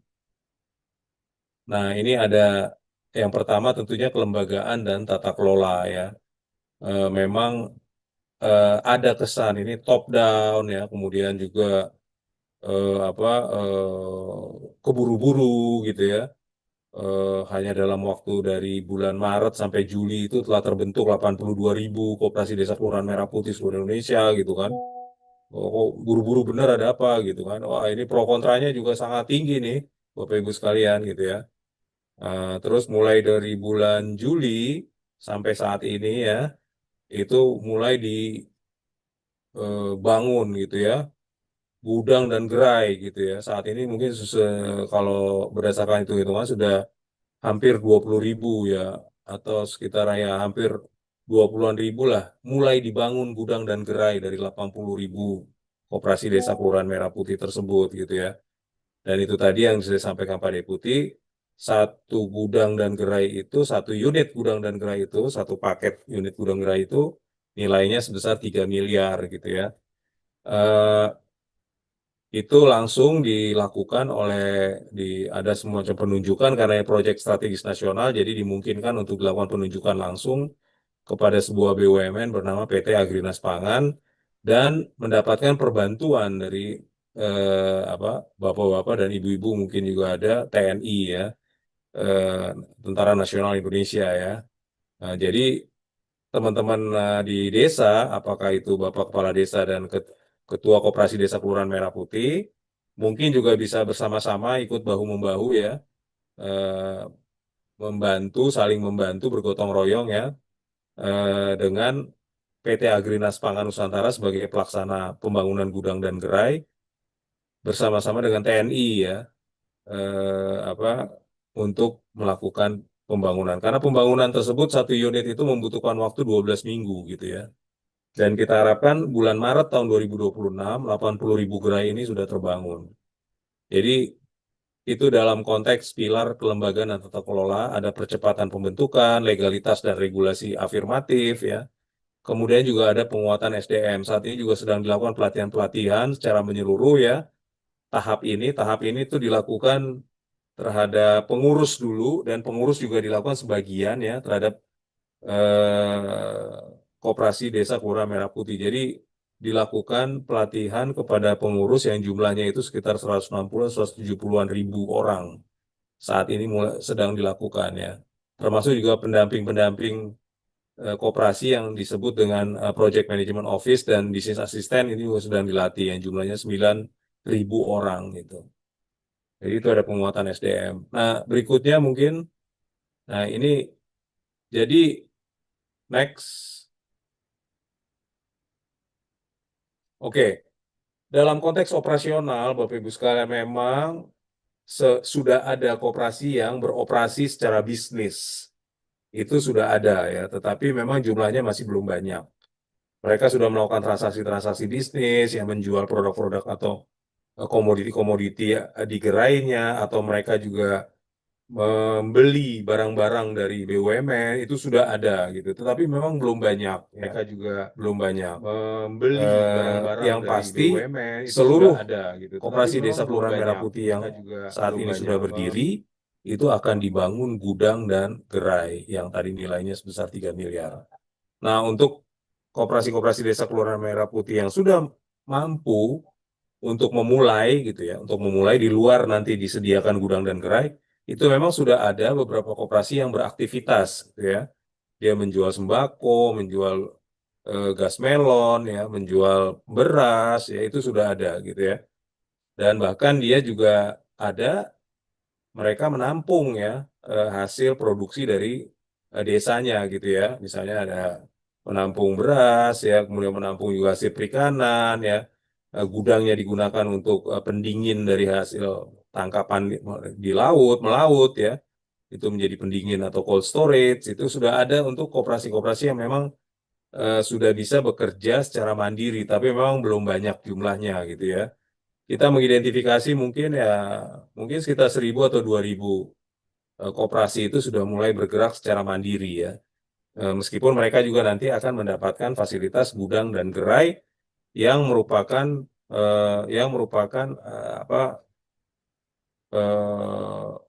intervensi yang dilakukan oleh pemerintah terhadap seluruh koperasi Desa Kelurahan Merah Putih. Dan nah ini skema pembiayaan dari 3 miliar gudang gerai ini yang sedang kita tunggu nih. Tetapi pihak Agrinas Pangan dan TNI itu sudah bergerak gitu ya. Sudah bergerak dengan uang yang didahulukan dari Bank Himbara. Gitu ya. Jadi dananya itu didahulukan dari Bank Himbara untuk menyediakan dana 3 miliar membangun gudang dan gerai. Tetapi nanti uang yang didahulukan ini bagaimana cara pengembaliannya itu sedang dipikirkan oleh Kementerian Keuangan. Kita tunggu kebijakannya mungkin dalam waktu dekat. Jadi sampai hari ini belum ada kewajiban apapun gitu ya dari pihak Koperasi Desa Kelurahan Merah Putih atau dari pihak desa sekalipun terkait dengan dana 3 miliar atau terkait dengan gudang dan gerai yang sedang dibangun. Ya, itu yang saat ini sedang dilaksanakan. Kemudian juga sebagai satu pilar kebijakan nasional yaitu permodalan dan pembiayaan. Ini ada akses pendanaan khusus, kemudian juga inklusi keuangan ya. Ini yang akses pendanaan khusus ini saat ini sudah sedang dirubah, sedang dalam proses perubahan yang tadinya diatur dalam Peraturan Menteri Keuangan 49, tetapi itu sedang direvisi juga. Jadi ini yang akses pendanaan khusus ini nanti baru akan diberlakukan setelah gudang gerai itu terbangun. Jadi tidak saat ini gitu. Tapi setelah nanti gudang dan gerai itu dibangun gitu ya. Kita sedang menunggu juga skema pendanaan khusus ini seperti apa. Kemudian juga ada inklusi keuangan, mendorong penerima manfaat bantuan sosial, bansos menjadi anggota koperasi. Jadi nanti dana bansos, PKH ya khususnya itu nanti juga melalui koperasi ini dengan Kementerian Sosial juga sedang disusun bagaimana mekanisme penyaluran bantuan sosial kepada masyarakat penerima manfaat gitu. Kemudian juga dukungan infrastruktur, memfasilitasi kebutuhan investasi KDKMP terkait infrastruktur dasar, itu tadi bangunan, saluran air listrik, akses jalan untuk mendukung kegiatan usahanya. Lanjut. Gimana? Pak Siswen, Pak.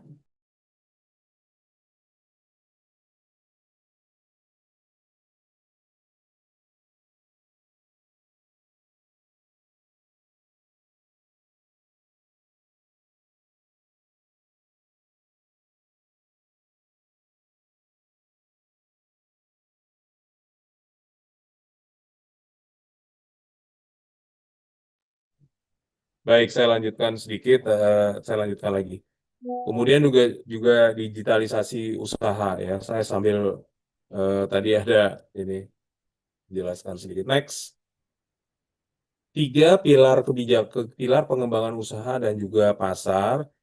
Ini beberapa poin seperti penguatan sektor produksi, ekosistem logistik, kemudian juga digitalisasi usaha ya. Jadi memang kita harapkan nanti setiap KDKMP ini bisa berjejaring, yang 82.000 ini bisa berjejaring satu dengan yang lainnya, sehingga dia bisa membentuk suatu ekosistem ya, ekosistem logistik, dan juga penguatan sektor produksi. Mungkin nanti juga ya seperti misalnya ada brand-brand yang memang khusus brand Koperasi Desa Kelurahan Merah Putih yang memang itu brand itu akan sama seluruh Koperasi Desa Kelurahan Merah Putih memiliki brand itu untuk suatu produk-produk tertentu gitu ya.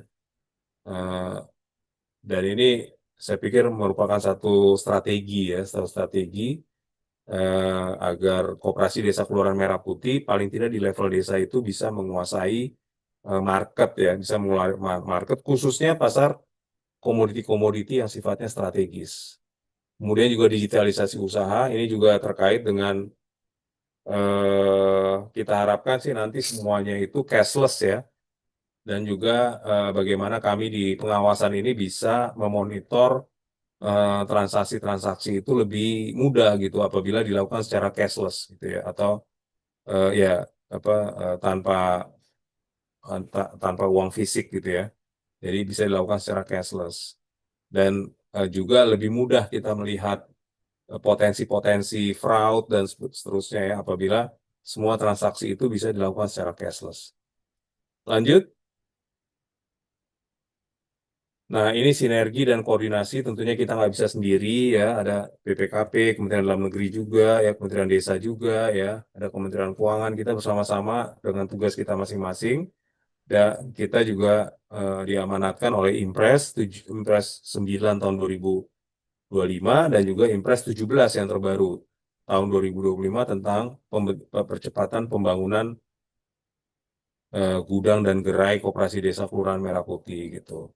Nah, itu untuk sinergi dan koordinasi karena di daerah juga ya pihak pemerintah provinsi itu menjadi satgas satuan tugas provinsi, pemerintah kabupaten kota juga menjadi satgas KDKMP kabupaten kota gitu. Jadi emang ini kerja bersama ya hampir 30 kementerian lembaga di tingkat pusat ya dan seluruh pemerintah provinsi karena ini merupakan proyek strategis nasional dan yang terpenting sebenarnya untuk sebesar-besarnya ini ya mendukung ya aktivitas perekonomian bagi masyarakat di tingkat desa khususnya dan kelurahan karena ada koperasi kelurahan juga.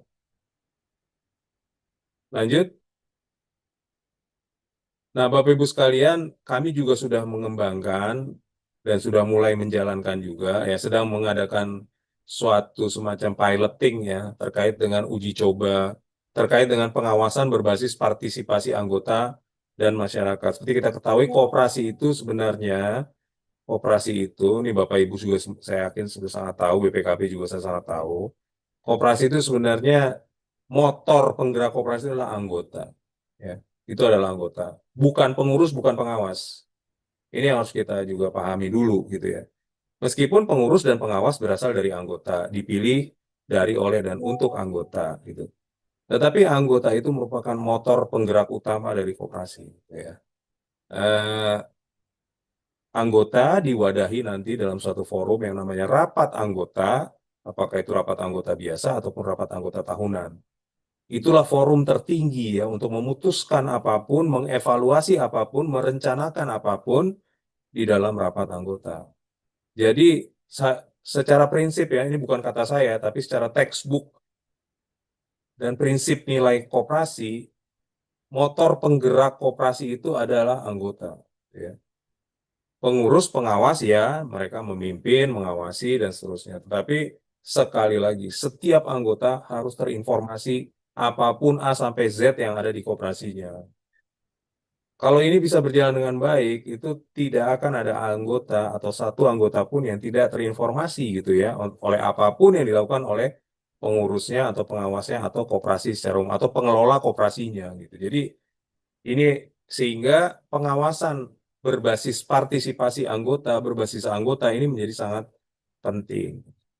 Nah, kami sudah mengembangkan suatu kerangka kerja ya dan sudah mulai menjalankan kerangka kerja ini sehingga anggota itu harus juga ikut mengawasi koperasinya.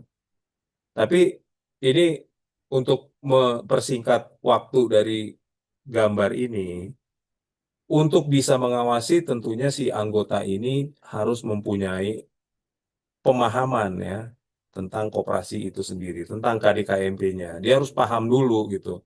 Sehingga nanti hal-hal yang diawasi atau mungkin ada pengaduan atau komplain dan sebagainya tidak menjadi fitnah gitu ya. Atau itu objektif.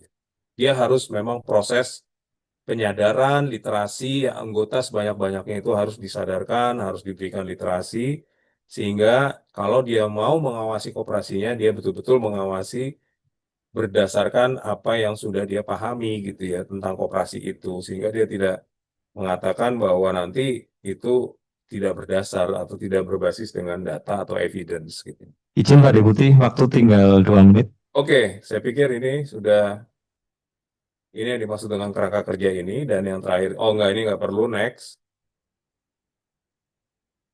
Masih ada? Sebelum terima kasih. Masih ada sebelum terima kasih? Ya.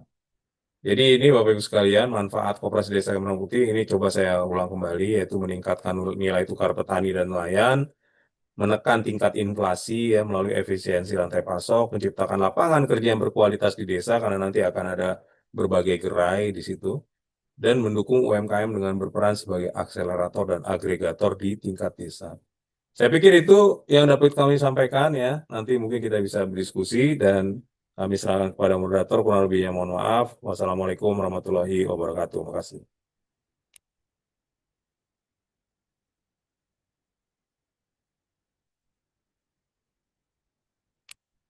Terima kasih Bapak Deputi, Bapak Edward Syagian. Mungkin ada poin penting dari yang dipaparkan oleh Bapak Deputi tadi bahwa dengan koperasi desa atau Kelurahan Merah Putih ini sebenarnya adalah punya manfaat jangka panjang yang luar biasa ya. Jadi menjadi motor penggerak pembangunan ekonomi berbasis komunitas dan menegaskan posisi koperasi sebagai sokok guru perekonomian nasional. Jadi tadi yang bisa kita highlight dari paparan dari Bapak Deputi Bidang Pengawasan Koperasi pada Kementerian Koperasi. Untuk paparan selanjutnya, saya undang narasumber ketiga, Bapak Fendi Parolian Sihotang. Beliau adalah Direktur Fasilitasi Pemanfaatan Dana Desa pada Kementerian Desa PDT, yang akan membawakan materi kebijakan penggunaan atau pemanfaatan dana desa untuk mendukung koperasi desa Merah Putih. Waktu saya berikan kepada Pak Fendi, silakan Bapak Pak Dir. Ya, terima kasih Pak. Ya, waktu 2 menit ya Pak Dir. Ya, suara saya terdengar Pak? Terdengar Pak. Ya. Assalamualaikum warahmatullahi wabarakatuh. Selamat pagi, salam sejahtera untuk kita semuanya. Om Swastiastu, Namo Buddhaya. Assalamualaikum warahmatullahi wabarakatuh. Rahayu, rahayu. Yang saya hormati Bapak Deputi Bidang Pengawasan dan Penyelenggaraan Keuangan Daerah BPKP, Bapak Dr. Setia Nugraha, Bapak Deputi Bidang Pengawasan Koperasi, Kementerian Koperasi dan Usaha Kecil Menengah, Bapak Dr. Herbert Syagian, Ibu Dr. Janariah dari Kemendagri, ya, Bapak Ibu dari Inspektorat Daerah, dari Kepala Dinas BPKP dan jajarannya dan perwakilan, Kepala Dinas Koperasi dan UKM Provinsi, Kabupaten, Kota, Kepala Dinas PMD Provinsi, Kabupaten, Kota, camat, serta aparatur desa kelurahan, pengurus KDMP, KKMP di seluruh Indonesia. Ya, kami akan membawakan materi sesuai yang diminta oleh BPKP, ya, terkait dengan kebijakan penggunaan dana desa dalam mendukung pengembangan KDMP. Nah, memang salah satu, ya, sumber pendanaan untuk KDMP ini adalah dari dana desa. Ya. Kebijakannya memang sudah tertuang, ya, di Impres 17, nanti kita akan bahas. Ya. Lanjut, ada materinya sudah ini.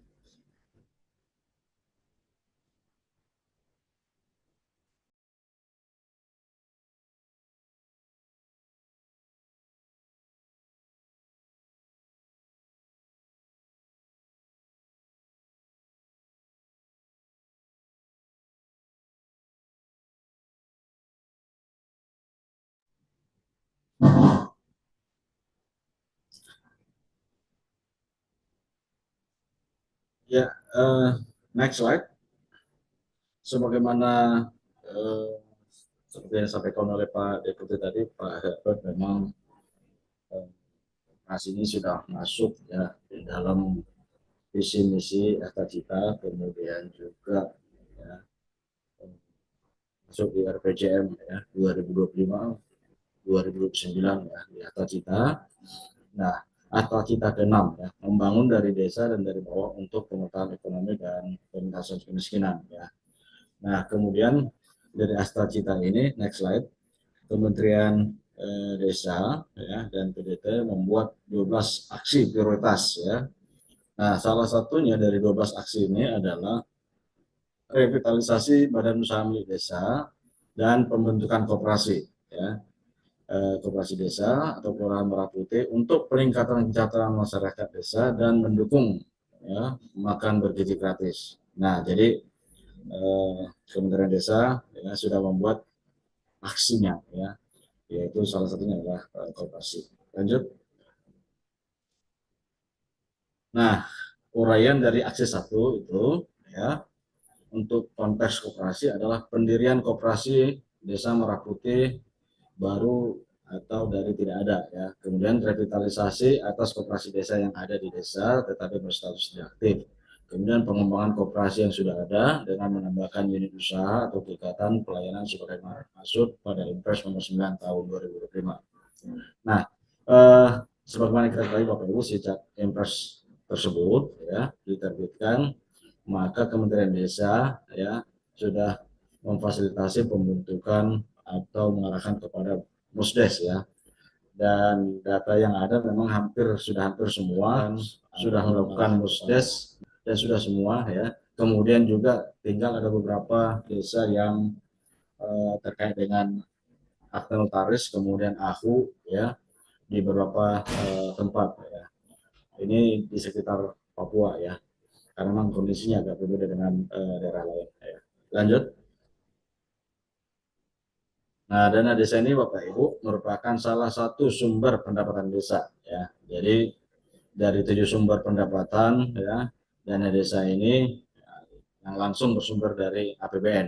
Nah, oleh sebab itu kami sangat mendorong, nih Bapak Ibu, ya, supaya nanti di desa-desa lebih mengedepankan atau mengembangkan pendapatan asli desa, ya, pendapatan asli desa.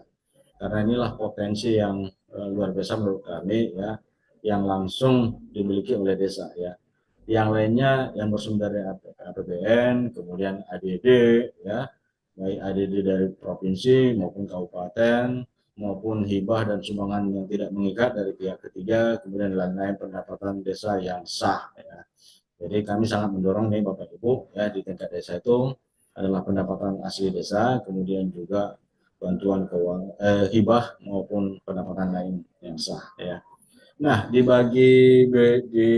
desa-desa yang fiskal rendah, memang dana desa ini menjadi yang utama kelihatannya. Jadi potensial sumber pendanaannya ya bagi desa-desa yang fiskal rendah memang dari dana desa. Tetapi kalau umpamanya fiskal yang tinggi, ya dana desa itu sepertinya pendukung, kira-kira gitu Bapak Ibu ya. Nah, oleh sebab itu terlepas ya besar kecilnya, yang kita harapkan sebenarnya efektivitas penggunaan dana desa itu lebih kepada tepat sasaran, tepat guna, dan dapat meningkatkan nilai tambah ya bagi kesejahteraan masyarakat desa. Lanjut. Dana desa ya untuk saat ini untuk tahun 2025 itu 69 triliun ya. Nah, kemudian untuk tahun depan berbasis RUU APBN ya tahun 2026 ini kelihatannya dana desa agak menurun ya. 60 triliun ya. 60 triliun 57 miliar ya. 570 miliar. Nah, jadi berkurang sekitar 9 triliun Bapak Ibu. Ya, nah, oleh sebab itu bagaimana efektivitas penggunaan dana desa ini ya untuk tahun depan itu yang harus kita dorong ya. Lanjut.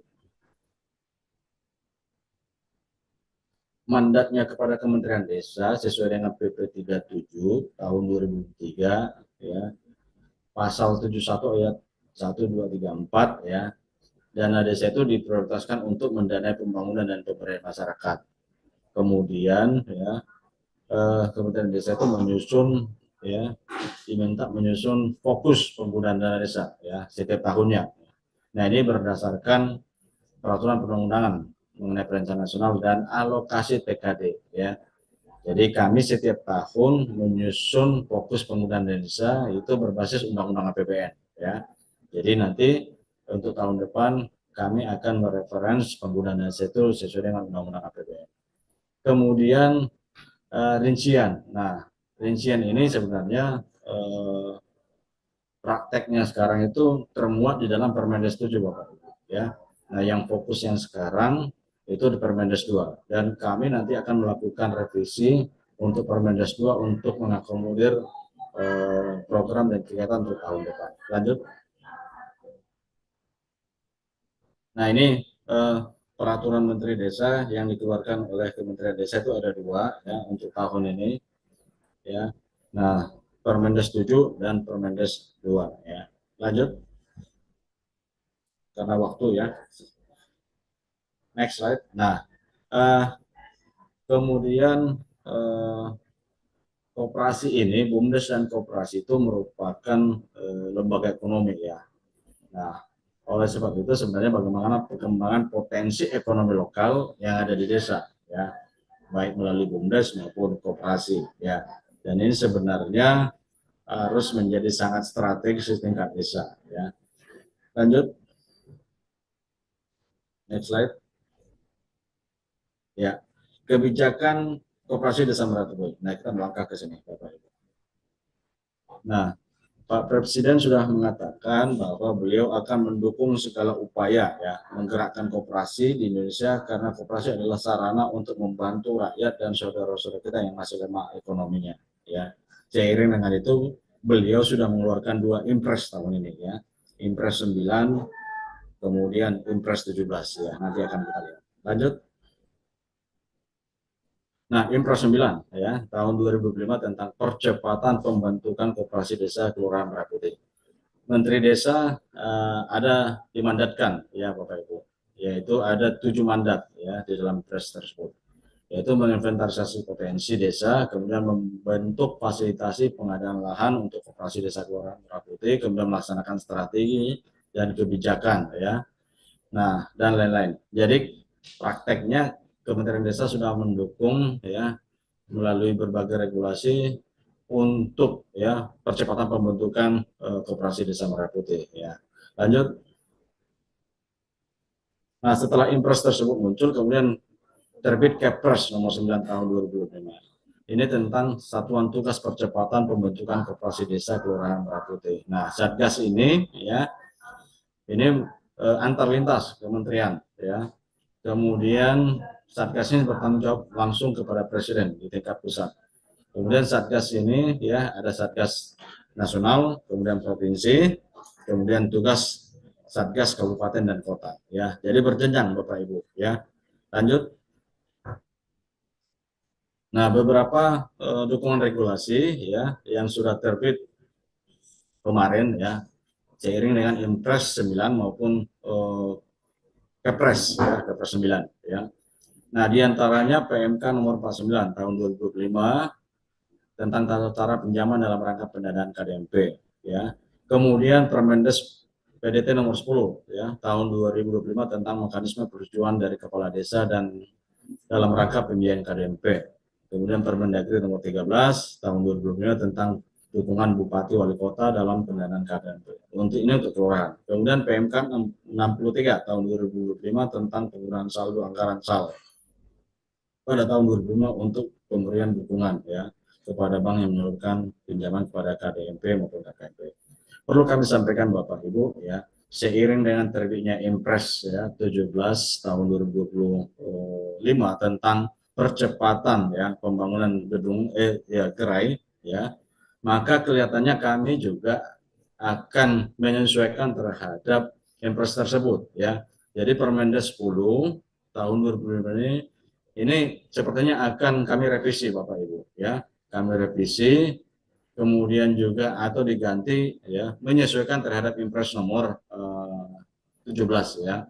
Nah, awalnya memang dukungan pengembalian pinjaman 30% dari plafon dana desa per tahun. Nah, ini tidak ada lagi nanti ya karena nanti dana desa langsung dipotong ya, kelihatan seperti itu. Nah, yang kemungkinan agak sama ini adalah imbal jasa 20% ya dari keuntungan KDMP kepada pemerintah desa. Dan kemungkinan juga regulasi-regulasi yang ada ini akan menyesuaikan terhadap Impres 17. Lanjut. Nah, ini surat edaran Menteri Desa kemarin ya, ini untuk tentang percepatan pelaksanaan pembentukan koperasi desa Merah Putih. Dan ini sudah berjalan ya Bapak Ibu. Lanjut. Kemudian ada dukungan pengguna dana desa untuk pembentukan koperasi desa Merah Putih. Nah, ini merupakan bentuk dukungan terhadap ya KDMP ya untuk biaya notaris atau notaris ya. Nah, kebijakan waktu itu bisa menggunakan dana desa dari dana operasional pemerintah desa sebesar dari 3% ya. Nah, ini untuk pembentukan koperasi hanya untuk membiayai akta notaris ya. Ini bagi desa-desa yang belum mendapatkan bantuan dari APBD ataupun sumber dana lain ya. Nah, kemudian ini dipertanggungjawabkan sebagaimana peraturan perundang-undangan yang berlaku. Lanjut. Nah, kemudian Bapak Ibu terbit lagi SKB 4 Menteri dan 2 Kepala Badan ya. Nah, ini juga untuk memfasilitasi percepatan pembangunan dan operasionalisasi gerai dan pergudangan ya Kopdes atau Kelurahan Merah Putih dalam rangka ketahanan pangan dan kedaulatan pangan ya. Nah, SKB ini ditandatangani oleh Menteri Koperasi, Menteri Keuangan, Menteri Dalam Negeri, Menteri Desa dan PDT, kemudian Kepala BPU BUMN, dan Kepala BP dan Danantara untuk percepatan pembangunan fisik dan operasionalisasi gerai dan pergudangan KDMP dalam rangka ketahanan pangan dan kedaulatan pangan nasional ya pada tanggal 9 Oktober 2005. Lanjut. Nah, ini Bapak Ibu, seiring dengan Impres nomor 17 ya tentang percepatan pembangunan fisik gerai pergudangan dan kelimpangan KDMP. Nah, di dalam Impres ini ya memang nanti dana desa itu maksimal 3 miliar ya dari dana desa ya. Nah, jadi nanti Menteri Keuangan ditugaskan untuk memfasilitasi dukungan anggaran menyalurkan DAU, DBH atau dana desa untuk pembayaran kewajiban proyek tersebut ya. Nah, nanti 3 miliar ya. 3 miliar totalnya dan ini akan diambil dari desa selama 6 tahun ya.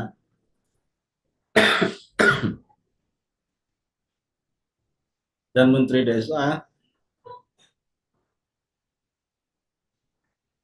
akan menetapkan kebijakan penggunaan dana desa ya terkait dengan penggunaan uang tersebut. Lanjut. Nah, di dalam impres tersebut ya, mandatnya kepada Menteri Desa adalah menyusun dan menetapkan kebijakan penggunaan dana desa untuk percepatan pembangunan fisik gerai, pergudangan dan kelengkapan koperasi desa Merah Putih. Kemudian mendorong optimalisasi pendapatan asli desa ya, pada anggaran pendapatan dan belanja desa melalui imbal jasa paling sedikit 20% dari sisa hasil usaha koperasi desa Merah Putih untuk pembangunan desa ya. Jadi nanti 20% dari sisa hasil usaha itu ke APBDes ya. Lanjut. Nah, kemudian ini Bapak Ibu, peran pemerintah daerah ya. Di dalam impres tersebut ya, menyediakan lahan siap bangun. Jadi mandatnya kepada pemerintah daerah, gubernur dan bupati wali kota ya, menyediakan lahan siap bangun dengan luas minimal 1000 ya meter persegi dapat disesuaikan dengan kondisi daerah. Mempercepat penerbitan perizinan yang dibutuhkan untuk pembangunan.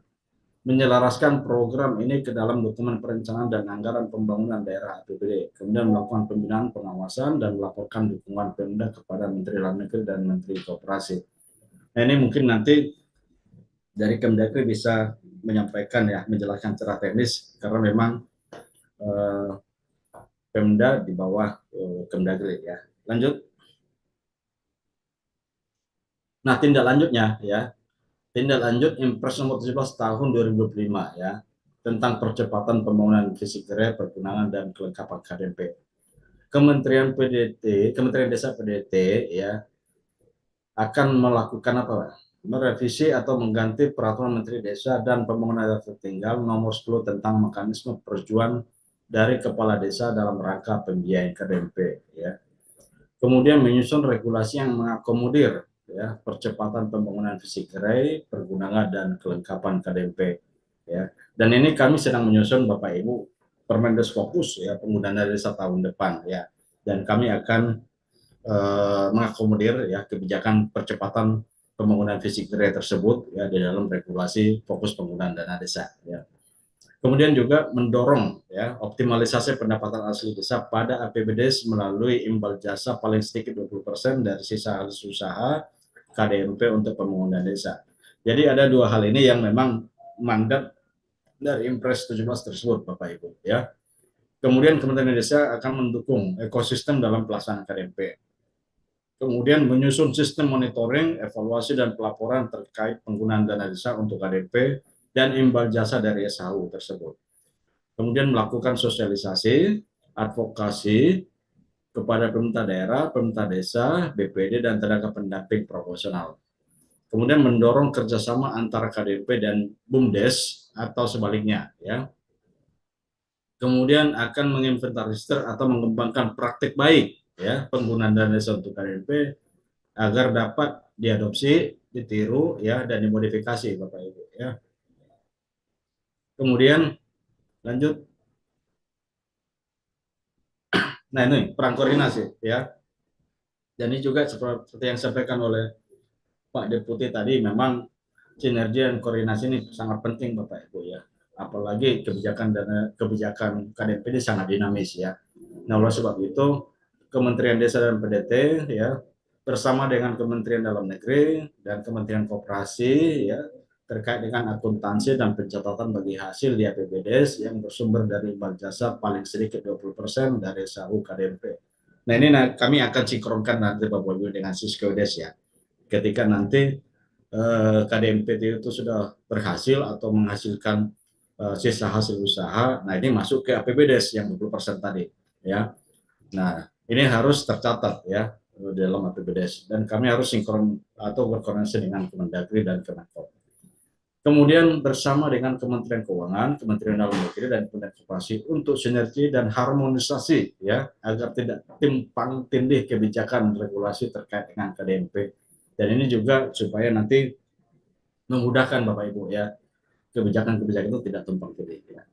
Kemudian bersama dengan Kementerian Dalam Negeri, BPKP, Pemda dan pemerintah daerah ya terkait dengan penyediaan dan penyiapan lahan ya untuk percepatan pembangunan fisik gerai, pergudangan dan kelengkapan KDMP di luar aset ya milik desa. Nah, kami banyak curhat-curhat nih Bapak Ibu ya, terutama desa-desa yang tidak punya aset ya, tidak punya aset desanya ya. Ini seperti apa ya?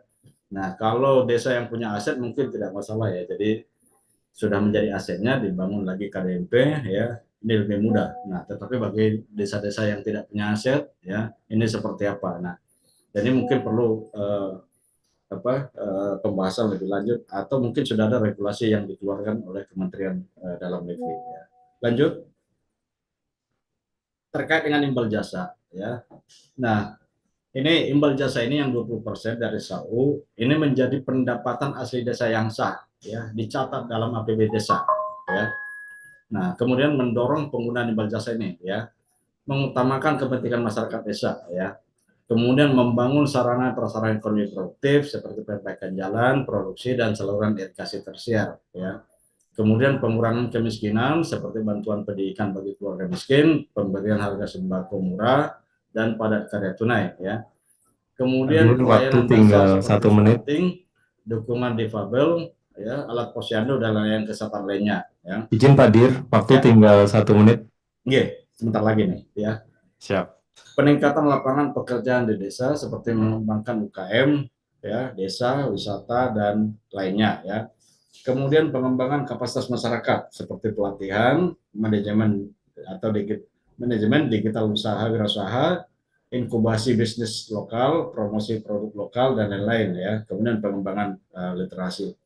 Nah, penggunaan yang imbal jasa ini ya harus dibahas melalui mekanisme musdes ya Bapak Ibu ya. Jadi ketika udah masuk ke APBDes ya penggunanya nanti harus melalui musdes. Next slide.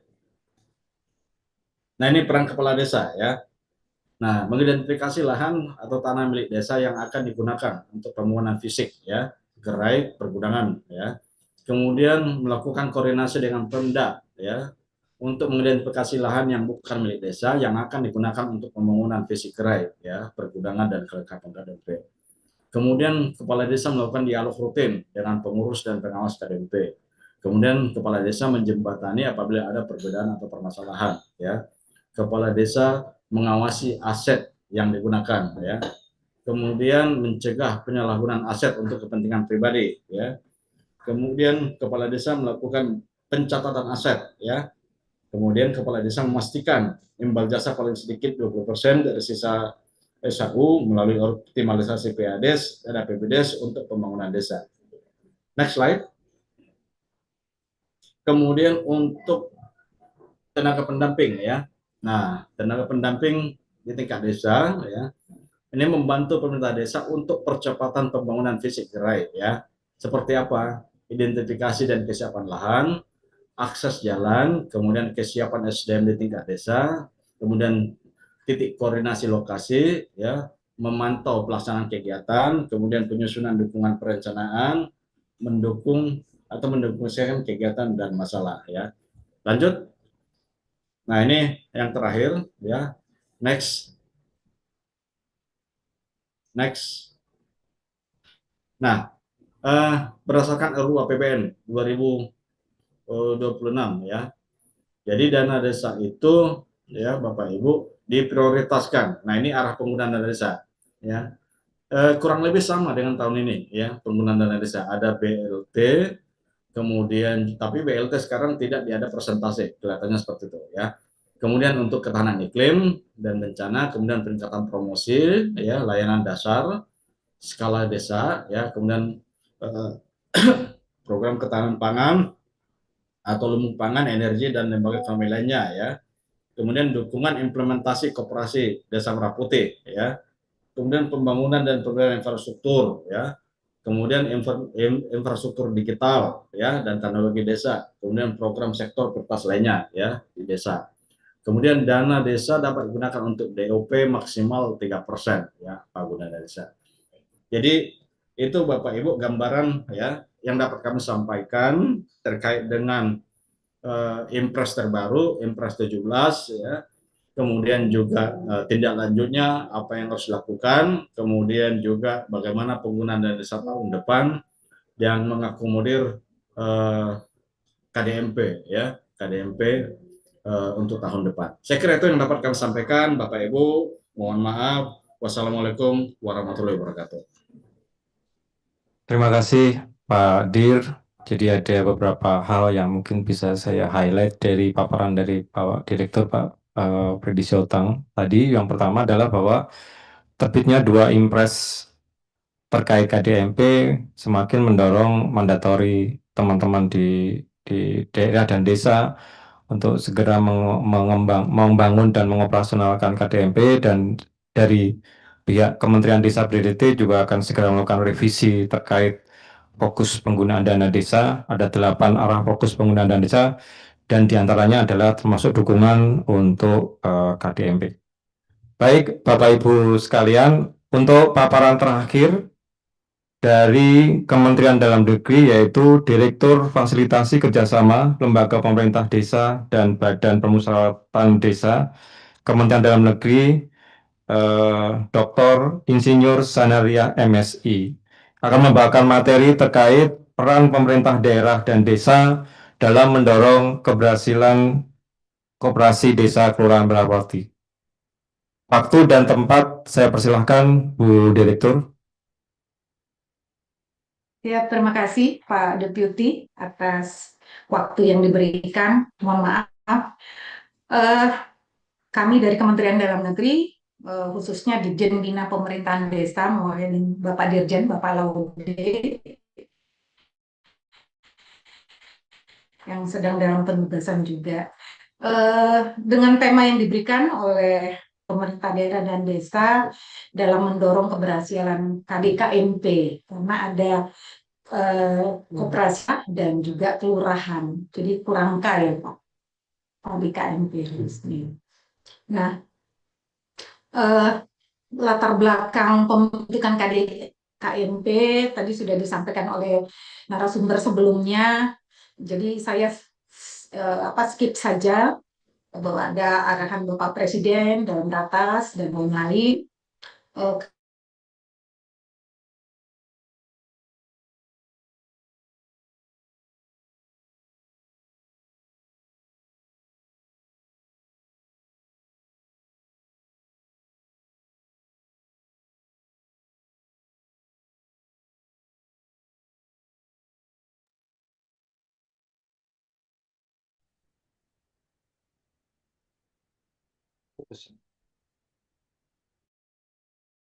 Bu Dir masih berada di link Zoom?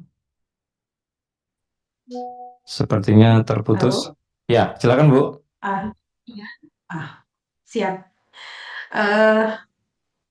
Keputus ya tadi. Nah, Ya, Bu terkait Dir. dengan bagaimana peran Kemendagri dalam mendorong pemerintah daerah provinsi, kabupaten, kota, dan juga pemerintahan desa, kami akan mulai dari etape 1. Kalau di koperasi, program koperasi Desa Kelurahan Merah Putih ini ada etape 1 dan etape 2, dan pada saat ini sudah masuk di etape 2. Nah, pada lini masa, kalau kami nyebutnya untuk kebijakan Kopdeskel, bagaimana Kemendagri membersamai Satgas Nasional itu dengan mendorong pemerintah provinsi, kabupaten, kota, dan sampai ke pemerintah desa. Kita mulai pada lini masa 18 Maret 2025, di mana surat edaran Menteri Koperasi yang insya Allah ini lini masa ini dengan kebijakan-kebijakan yang berurutan, semoga sudah diterima oleh Bapak Ibu di pemerintah provinsi, kabupaten, kota maupun desa. Di dalamnya ada kelurahan, ada kecamatan. Pada 18 Maret tadi saya ulang, ada SE Menko Menteri Koperasi nomor 1 tahun 2025 tentang tata cara pembentukan koperasi Desa Merah Putih. Pada 27 Maret, ini masa kedua, terbit Impres nomor 9 tahun 2025 terkait dengan percepatan KDKMP, dan di 12 April, Cuklok Menteri Koperasi nomor 1 2025 terkait pembentukan KDKMP, dan 25 April kita mengeluarkan Kemendagri tim koordinasi fasilitasi pembentukan KDKMP Kemendagri yang melingkupi untuk membina memfasilitasi 38 provinsi, 400 lebih kabupaten kota, dan juga 75.266 desa. Dan pada lini masa kelima ini 30 April Surat Dirjen Pemdes atau PMD pembagian Korwil KDKMP Kemendagri. Di 2 Mei kita di pusat melalui Satgas Nasional menerbitkan Kepres nomor 9 terkait Satgas Percepatan Pembentukan KDKMP. Nanti ada tabelnya bahwa Satgas Provinsi sudah terbentuk di 38 provinsi, namun untuk kabupaten kota dari 514 kabupaten kota ada yang sudah terbentuk 510 Satgas Kabupaten Kota, tersisa 4 Satgas Kabupaten yang ada di wilayah Papua, Papua Pegunungan dan Papua Tengah yang belum membentuk sampai sekarang. Mungkin kami yang salah, informasi sampai hari ini kami belum mendapatkan untuk 4 Satgas Kabupaten di Papua tersebut. Semoga dengan pertemuan yang dilaksanakan oleh BPKP ini melalui Kanwil BPKP yang ada di provinsi masing-masing bisa memberikan bantuan dukungan juga. Lalu pada 6 Mei ada surat edaran penggunaan dana desa untuk KDMP, dan 7 Mei ada SE Mendagri nomor 2438 terkait dengan percepatan pembentukan KDKMP, di mana di lini masa urutan ke-8 ini ada pada tanggal 20 Mei SE Dirjen PMD terkait petunjuk pengisian aplikasi pelaporan KDKMP pada SIPD. Di 27 Mei ada SE Dirjen PMD, di mana ini terkait dengan kodifikasi kegiatan dan belanja APBD dan APBDes. Lalu pada 30 Mei ada radiogram Sekjen Kementerian Dalam Negeri terkait Musdes dan tanggal penetapan hukum, badan hukum bagi KDKMP. Dan 2 Juni itu ada SE Sekjen kembali untuk percepatan proses legislasi Badan Hukum Koperasi Desa Kelurahan Merah Putih tingkat kecamatan. Di mana waktu itu memang sempat di kecamatan ada posko agar mempercepat pembentukan badan hukum di KDKMP yang ada di wilayah masing-masing. Lalu pada tahapan lini masa 9 Mei ada SE Dirjen AHU nomor 40 terkait percepatan pengesahan pendirian dan perubahan anggaran dasar dari KDKMP. 14 Mei di etapa berikutnya SE Menko kembali Menko Pangan terkait percepatan Musdes dan Muskel pada KDKMP. 14 Mei itu ada SE DJPK penyaluran dana desa tahap 2 tahun anggaran 2025. Dan 21 Mei ada SE Sesmenko terkait pengusulan KDKMP percontohan.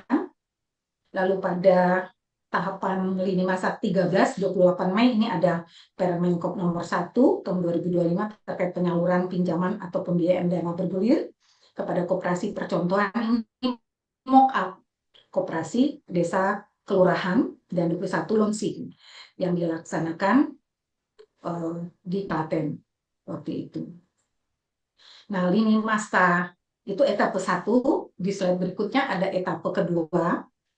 Ini untuk tanggal 21 Juli itu ada PMK nomor 49 tentang tata cara pinjaman dalam rangka pendanaan koperasi desa kelurahan Merah Putih. Di lini masa ke-15 ada 12 Agustus Permen Desa nomor 10 tahun 2025 tentang mekanisme persetujuan dari kepala desa dalam rangka pembiayaan KDMP untuk desa saja.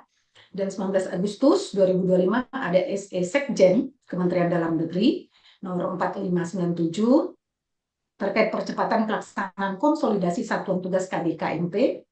22 Agustus ada Permendagri nomor 13 dukungan Bupati Wali Kota dalam pendanaan koperasi kelurahan Merah Putih. Dan pada tanggal 28 Agustus ada PMK 63 tahun 2025 terkait penggunaan SAL untuk mendukung KDKMP.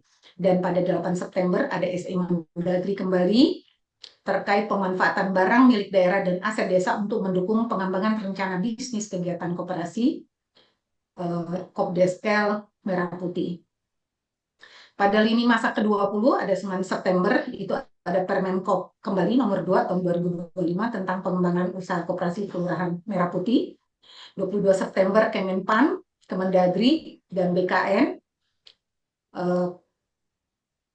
tentang dukungan sumber daya manusia instansi daerah untuk koperasi desa kelurahan Merah Putih KDKMP melalui penugasan pegawai pemerintah dengan perjanjian kerja.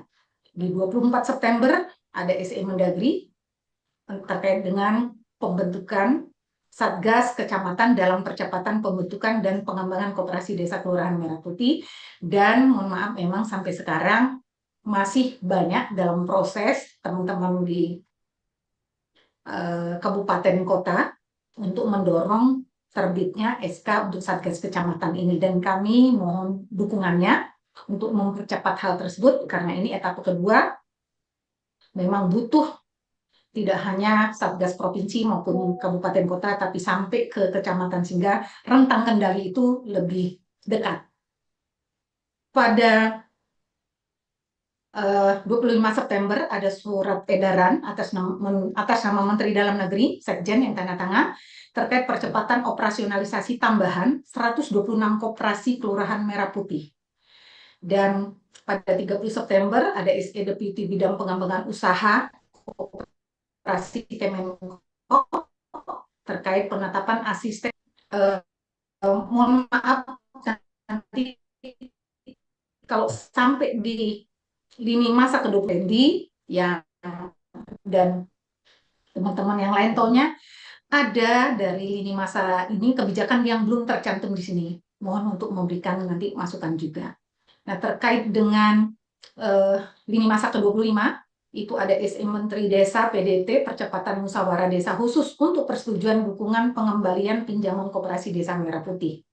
Dan lini masa ke-26 9 Oktober ada surat Menteri Koperasi, Menkyu, Mendagri, Mendes PDT, BP BUMN, dan Antara terkait dengan percepatan pembangunan fisik gerai pergudangan dan kelengkapan koperasi desa Kelurahan Merah Putih.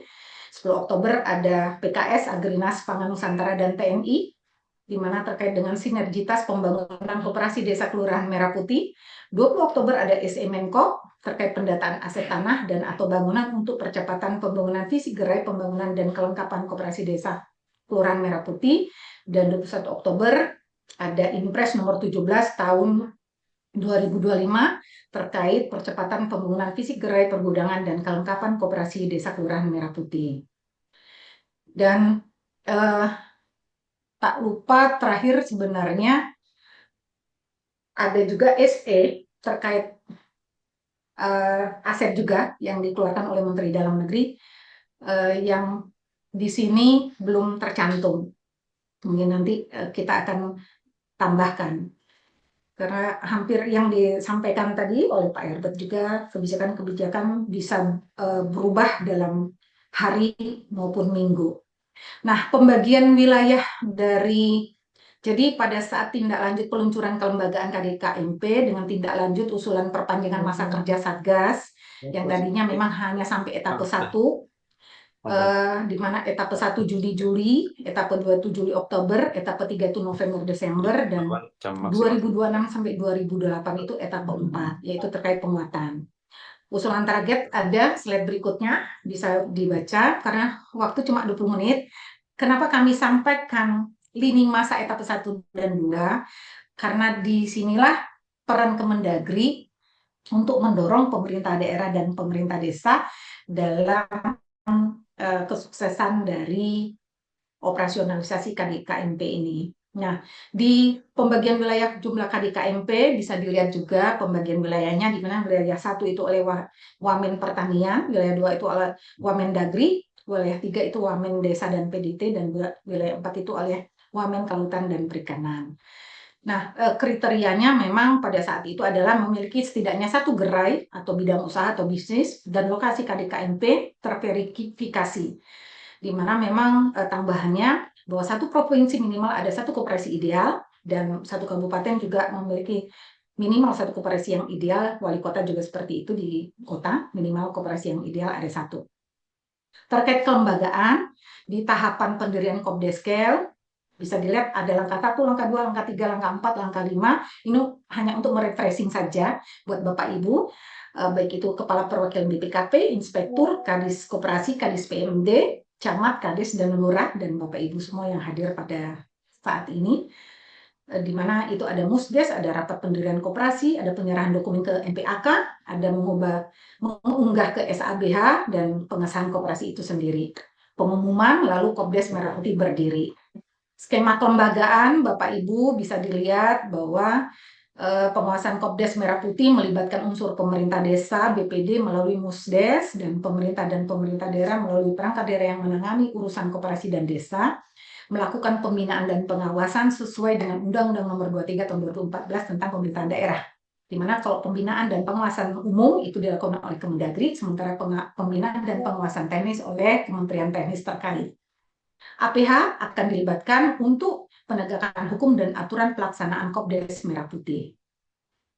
Model pembentukan, Bapak Ibu sudah pahamin, ada pendirian koperasi baru, ada pengembangan koperasi yang sudah ada, ini etape 1 waktu itu, dan revitalisasi koperasi, dan itu diserahkan kepada Musdes dan Musbangkel untuk memutuskan apakah memang bentuk baru atau mengembangkan koperasi yang ada atau merevitalisasi koperasi yang ada.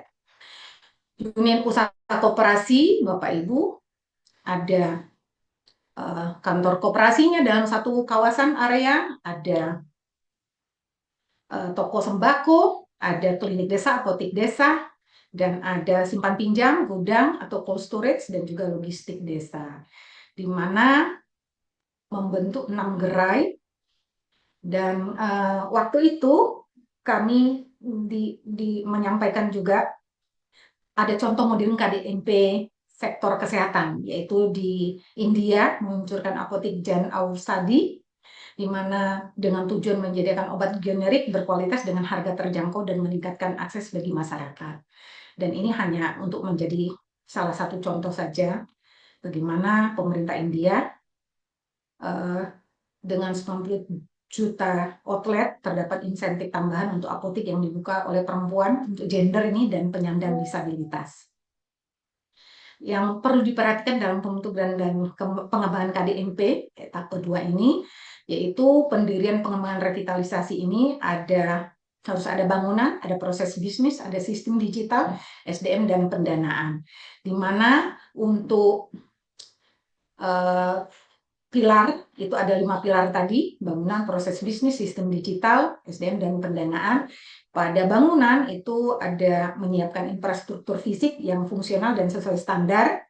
Hal yang perlu diperhatikan bisa dilihat di slide-nya, pemilihan lokasi, existing berdasarkan aset desa, kelurahan, atau pemerintah.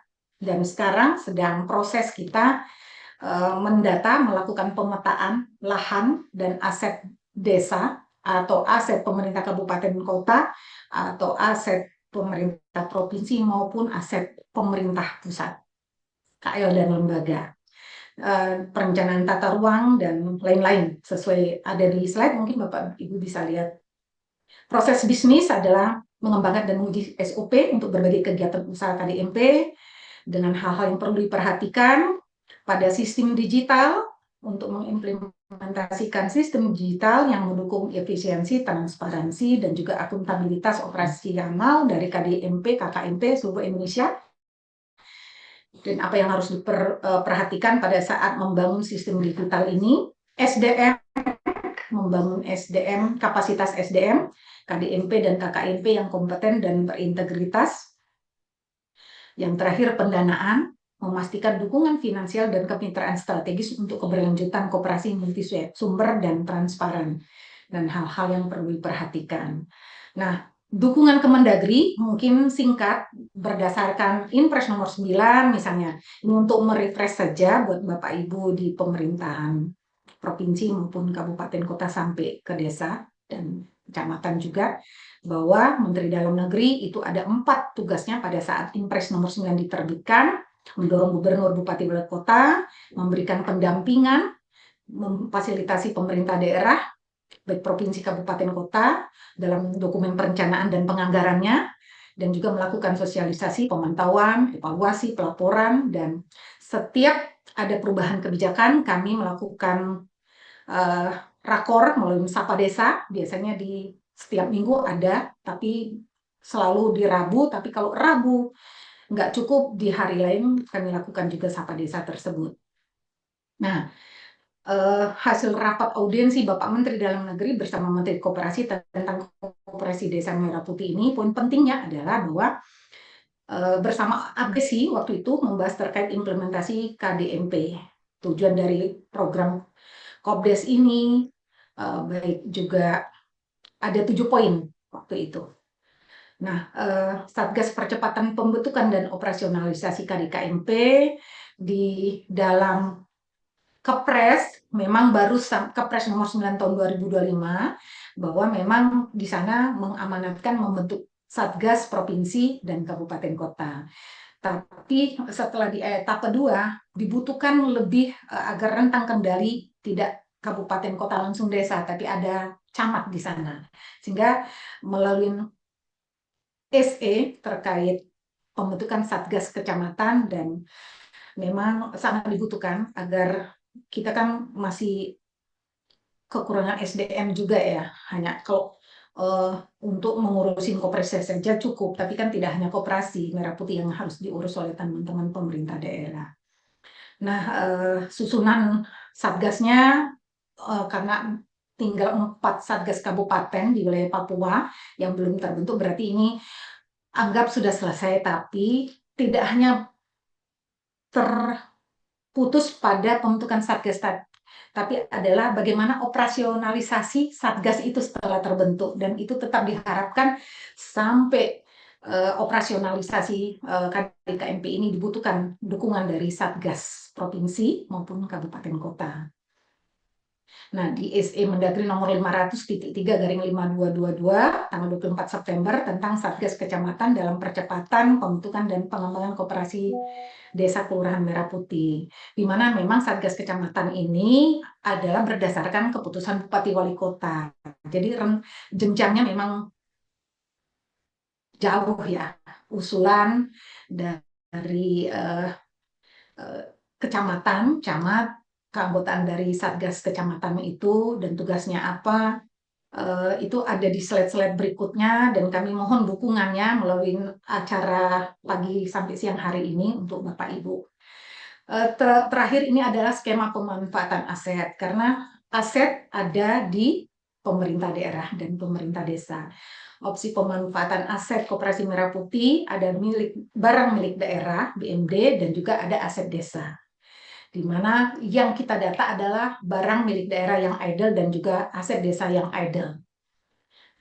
Penggunaannya itu dioperasikan oleh pihak lain, dan pemanfaatan skema pengelolaannya ini adalah sewa. Izin Bu Dir, waktu tinggal 3 menit. Ya, saya kebut saja karena teman-teman di daerah pasti sudah paham semua, Pak Deputi.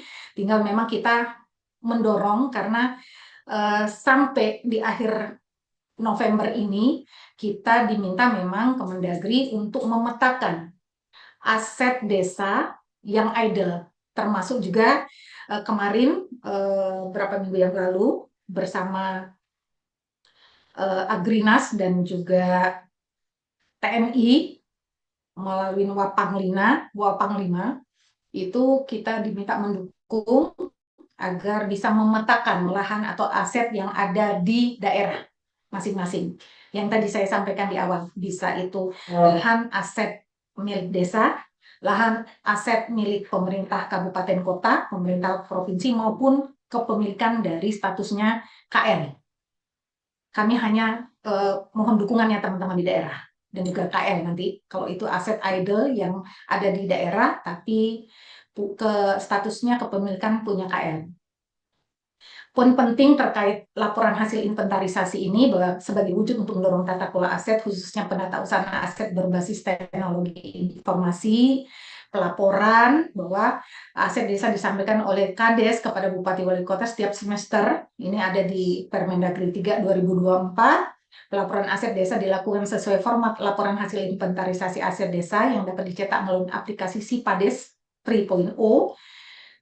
Data nasional nilai aset bisa dilihat di slide ini, tidak perlu saya bacakan. Ini untuk mengingatkan Bapak Ibu dari Kadis PMD, Camat, Kades, Lurah, di mana kendala penyajian data BMD dan inventarisasi aset existing ini bisa dilihat dari aset desa ada 4 poin dan juga di kabupaten kota. Jadi memang daerah, desa ini melakukan identifikasi kalau BMD berupa tanah serta gedung bangunan yang idle, dan kalau desa itu melakukan inventarisasi aset desa berupa tanah serta gedung dan bangunan yang idle. SI Mendagri tentang pemanfaatan barang milik daerah dan aset desa untuk mendukung pengembangan rencana bisnis ini pada September 2025 sudah kita terbitkan, dan terkait rencana bisnis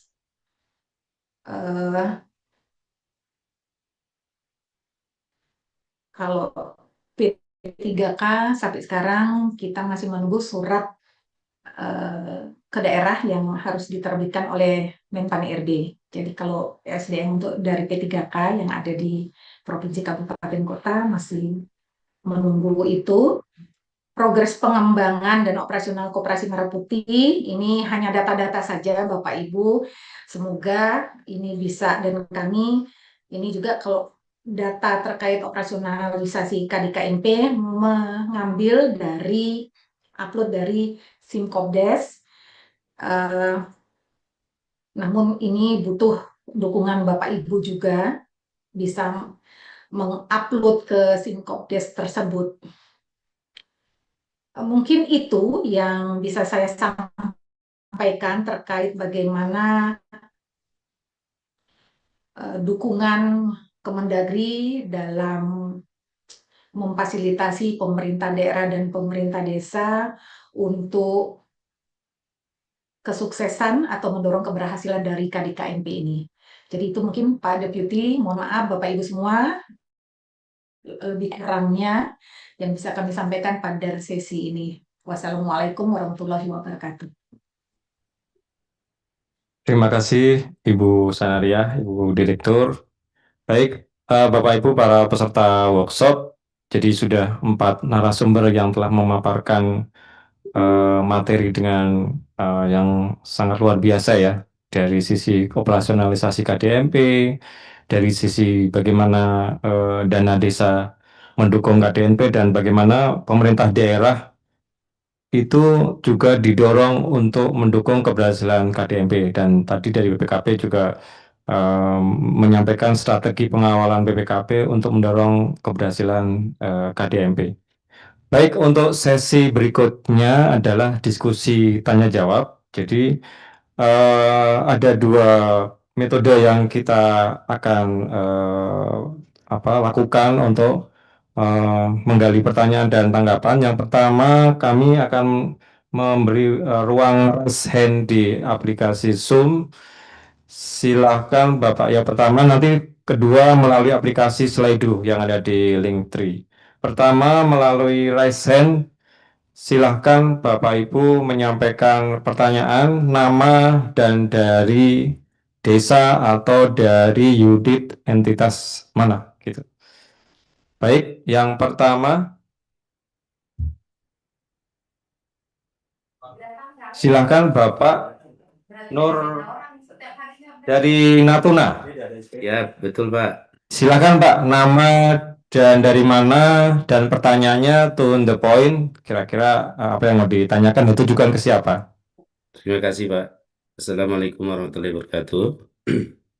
Izin memperkenalkan diri, nama saya Nur Parta dari Inspektorat Daerah Kabupaten Natuna.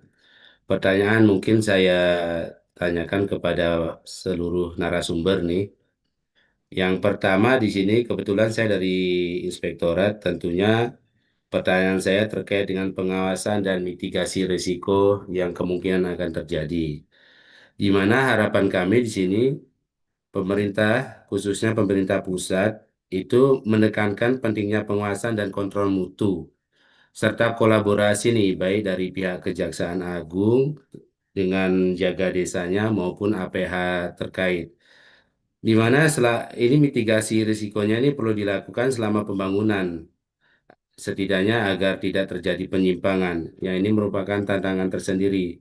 Sebagaimana kita ketahui, dulu di tahun 80-an sampai 90-an, Indonesia sudah pernah ada yang namanya KUD. Itu dengan bantuan dana yang dari pemerintah lumayan besar, namun karena manajemennya juga karena transparansinya yang kurang, akhirnya meredup atau bahkan hilang sama sekali. Dan sekarang dimunculkan yang baru, Koperasi Merah Putih. Dan sementara dari kepengurusannya kita lihat itu, khusus kami yang wilayahnya di kepulauan, terutama daerah pesisir ini, itu kalau kita mengikuti kategori yang ada dari pengurus, itu jujur, itu di luar dari kategori yang ada yang bisa kita jadikan. Bahkan mohon maaf, mungkin saya buka juga di sini, ada kepala desa yang menjadi anggotanya di salah satu desa ini menjadi anggota KDMP-nya. Tentunya ini kan sudah lari sebetulnya dari niat sebelumnya yang sudah bagus, yang sudah tersusun dengan rapi, namun karena kekurangan SDM, itu terjadi lagi. Itu juga pernah terjadi di Sulawesi Utara, di mana bendahara KDMP-nya itu adalah dia bagian dari keluarga kepala desa dan itu mencuat. Jadi integritasnya itu kan diragukan. Yang kedua juga contoh kasus lokal yang lain terjadi di Desa Pucangan, Tuban. Itu ada KDMP yang sudah diresmikan 1 hari oleh Presiden, besoknya langsung ditutup karena ada miskomunikasi dari KDMP-nya dengan penyedia yang ditunjuk. Jadi jangan sampai KDMP ya se-Indonesia ini Mungkin terjadi. pertanyaan bisa ada Baik, pertanyaan Pak. lagi ya? Langsung saja Singkat. Pak yang di lapangan Pak izin. Di lapangan yang terjadi ini Pak, mohon maaf, mohon bantuannya dari pemerintah pusat ini terkait dengan lembaga vertikal. Dalam hal ini pihak Kodim. Karena di lapangan ini muncul dari kawan-kawan Babinsa di lapangan itu meminta tanahnya 32 kali 32. Sementara tidak semua desa itu memiliki tanah seluas 32 kali 32. Dan di aturan yang ada itu kan hanya dibutuhkan 1000 meter persegi. Nah ini pada saat ditanyakan dari mana aturannya, mereka hanya mengikuti perintah. Kita memahami perintah mereka ini garis komandonya jelas. Atasan bilang A, mereka harus A. Namun yang di lapangan ini, yang tidak memiliki tanah itu bagaimana Pak? Jadi ada kesan ini mereka tidak mau tahu, desa harus menyediakan bila perlu beli. Dan ini terjadi Pak. Bahkan ini ada beberapa kawan-kawan desa sudah banyak mengeluh, bahkan ada yang mengatakan otaknya sampai meleleh ini Pak. Ini terjadi Pak. Itu yang pertama Pak, mungkin Pak. Kedua Juga itu, yang Pak. ya, Yang pertama terkait pengawasan mitigasi risikonya ya. iya mitigasi. Oh ya, ini yang kedua Pak ya. Yang ketiga nih Pak, izin. Yang tiga terakhir ya Pak, pertanyaan terakhir ya, biar Oh memberi siap kesempatan Pak. ke yang lain. Saya dengar informasi dari Dinas Koperasi bahan baku yang digunakan ini Pak, dia kan banyak menggunakan besi dan baja ya Pak ya. Mungkin kalau untuk wilayah daratan seperti Pulau Jawa itu ideal Pak. Sementara kami yang di kepulauan ini Pak, ini kita setiap tahun menghadapi yang namanya angin utara, angin selatan, barat itu tetap ada. Jadi yang namanya besi, baja pasti akan mengalami korosi gitu Pak. Apakah ini tidak bisa dipertimbangkan untuk wilayah daratan dengan wilayah kepulauan? Barangkali itu Pak, untuk yang pondasi awalnya yang perlu saya tanyakan, untuk selanjutnya mungkin kawan-kawan yang lain pasti permasalahannya ini sama gitu. Belum lagi ke dananya ini Pak. Oke, Terima terima kasih, kasih barangkali Pak. demikian. Ya, terima kasih Pak Nur Pata dari Inspektorat Natuna. Iya betul Pak. Ya, jadi saya ulangi pertanyaan ada 3. Yang pertama adalah bagaimana pengawasan ke depan, termasuk identifikasi atau mitigasi risiko atas pelaksanaan program KDMP. Betul Pak. Berdasarkan pengalaman dulu ada KUD Pak ya, zaman Orde Iya. Baru. Dan bagian kedua adalah bagaimana jika desa tidak memiliki lahan untuk KDMP, apakah harus beli atau sewa dan sebagainya. Yang ketiga, kondisi geografis Pulau Natuna ya, Sulawesi Utara ini dekat dengan perairan laut dan menyampaikan bahwa tidak cocok dengan baja dan sebagainya. Apakah bisa pada metode pembangunan yang lain. Oke, pertanyaannya kita keep dulu, nanti mungkin akan dijawab setelah 2 pertanyaan lagi. Pertanyaan kedua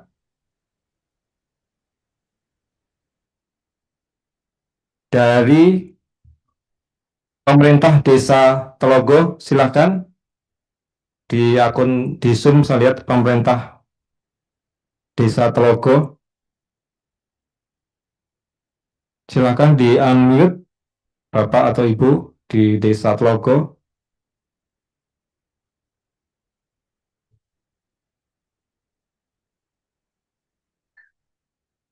Oke, ada?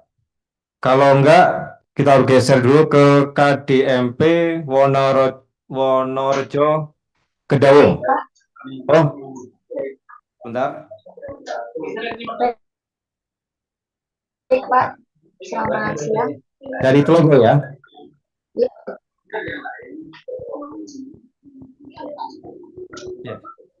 Perkenalkan, Pak. Silakan. Apakah bisa dilihat Pak? Silakan Bu, dari pemerintah Desa Telogo, nama dan jabatan, silakan. Baik, perkenalkan nama saya Marina dari pemerintah Desa Telogo, Kecamatan Tumpang, Kabupaten Semarang, Jawa Tengah. Di sini saya sebagai staf teknis di pemerintah desa, Pak. Nah, untuk koperasi Desa Merah Putih ini sangat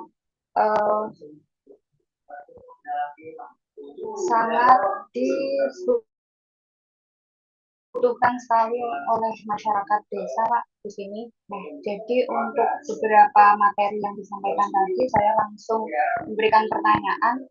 Pentingnya pelatihan, Pak.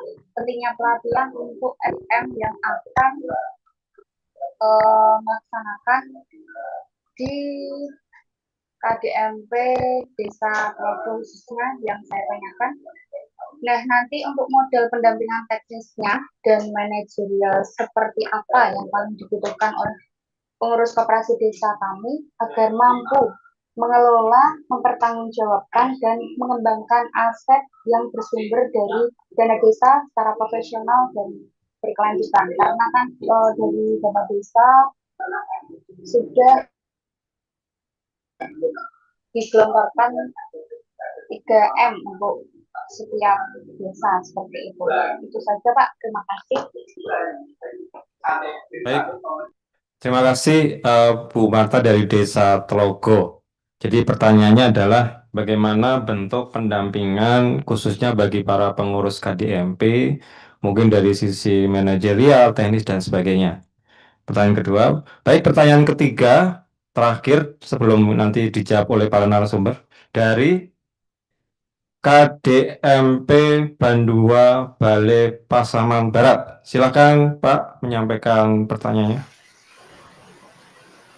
Assalamualaikum warahmatullahi wabarakatuh. Baik Pak, dari saya Ketua KDMP Bandua Balai. Ini pertanyaannya yang pertama untuk Kementerian Koperasi, Pak. Jadi saya Ketua KDMP. Ada salah satu tetangga kita nih bertanya, Pak. Di nagari salah satu di Pasaman Barat, dia itu Kaur dan Kasih. Jadi Ketua KDMP. Jadi apakah ini dibolehkan atau bagaimana, Pak? Ini yang pertama. Yang kedua, Pak, terkait untuk dari pemateri Kemendagri terkait peran Pemda. Jadi kami selama dibentuk, terutama di daerah kita, daerah kami ini, Pak, belum nampak atau belum kelihatan apa peran dari Pemda terkait dengan percepatan, terutama dari pembentukan KDMP ini. Kami dibentuk dari bulan Mei, terus dibiarkan. Tidak tahu kemana kita bertanya, sehingga kita hanya mengikuti kegiatan itu hanya di YouTube dan segala macam. Ini mohon juga arahan dari Kemendagri untuk memperjelas kembali sampai peran Pemda atau daerah itu seperti apa, sehingga pengurus ini tidak kehilangan arah. Yang ketiga, Pak, untuk Kemendes. kita belum bisa membaca bagaimana melihat potensi desa ini secara detailnya. Sehingga kami nanti untuk pengisian di Simkopdes itu betul-betul sesuai dengan kenyataannya. Karena kita koordinasi dengan pemerintah desa, tidak sinkron apakah potensi sebenarnya di desa kita itu. Mungkin itu Pak, cara melihat potensi desa itu seperti apa. Makasih Pak. Assalamualaikum warahmatullahi wabarakatuh. Waalaikumsalam. Terima kasih dari KDMP Bandua Balai Pasaman Barat. Baik, Bapak Ibu narasumber, jadi ada kurang lebih ada 7 pertanyaan. Yang pertama dari Natuna. Saya ulangi, yang pertama adalah bagaimana pengawasan ke depan termasuk mitigasi risiko atas pelaksanaan program KDMP ini, melihat kalau tadi dari Inspektorat menyampaikan pengalaman waktu koperasi unit desa. Kedua, bagaimana jika desa tidak memiliki lahan atau memiliki lahan tapi luasannya tidak sesuai dengan kriteria, seperti apa? Apakah harus menyewa dan sebagainya? Mungkin dari Kementerian Desa bisa menyampaikan. Ketiga adalah mempertimbangkan kondisi geografis di salah satu desa atau Pulau Natuna yang tidak bisa melaksanakan sesuai kriteria, apakah bisa menggunakan bahan baku yang lain selain besi baja karena dekat dengan laut dan sebagainya. Kemudian pertanyaan dari Desa Telogo lebih ke usulan ya, usulan pentingnya pelatihan tidak hanya bagi desa tapi juga bagi pengurus KDMP terkait mungkin manajerial, teknis dan sebagainya. Mungkin bisa ditanggapi usulan pelatihan. Kemudian dari Bandua Balai KDMP ada 3 pertanyaan. Ada kasus KAUR dan KASI di struktur perangkat nagari merangkap menjadi pengelola KDMP. Apakah diperkenankan? Mungkin dari teman-teman Kemendagri bisa menjawab. Kemudian melihat di daerah masih banyak teman-teman Pemda yang belum terlihat perannya dalam mendorong implementasi KDMP, kira-kira bagaimana Kemendagri menyikapinya. Yang terakhir, pertanyaan untuk Kementerian Desa, bagaimana cara mengidentifikasi potensi desa agar bisa sesuai dengan ketentuan dan bisa mendorong berlangsungnya atau berjalannya KDMP. Mungkin yang pertama nanti bisa dijawab secara umum aja, tidak perlu satu persatu. Dari Bapak Deputi Bidang Pengawasan Penyelenggaraan Keuangan Daerah, silakan Bapak Deputi. Wah, ini luar biasa sekali nih Bapak Ibu sekalian. Saya lihat yang resen itu ada berapa puluh, kemudian belum lagi yang lisan.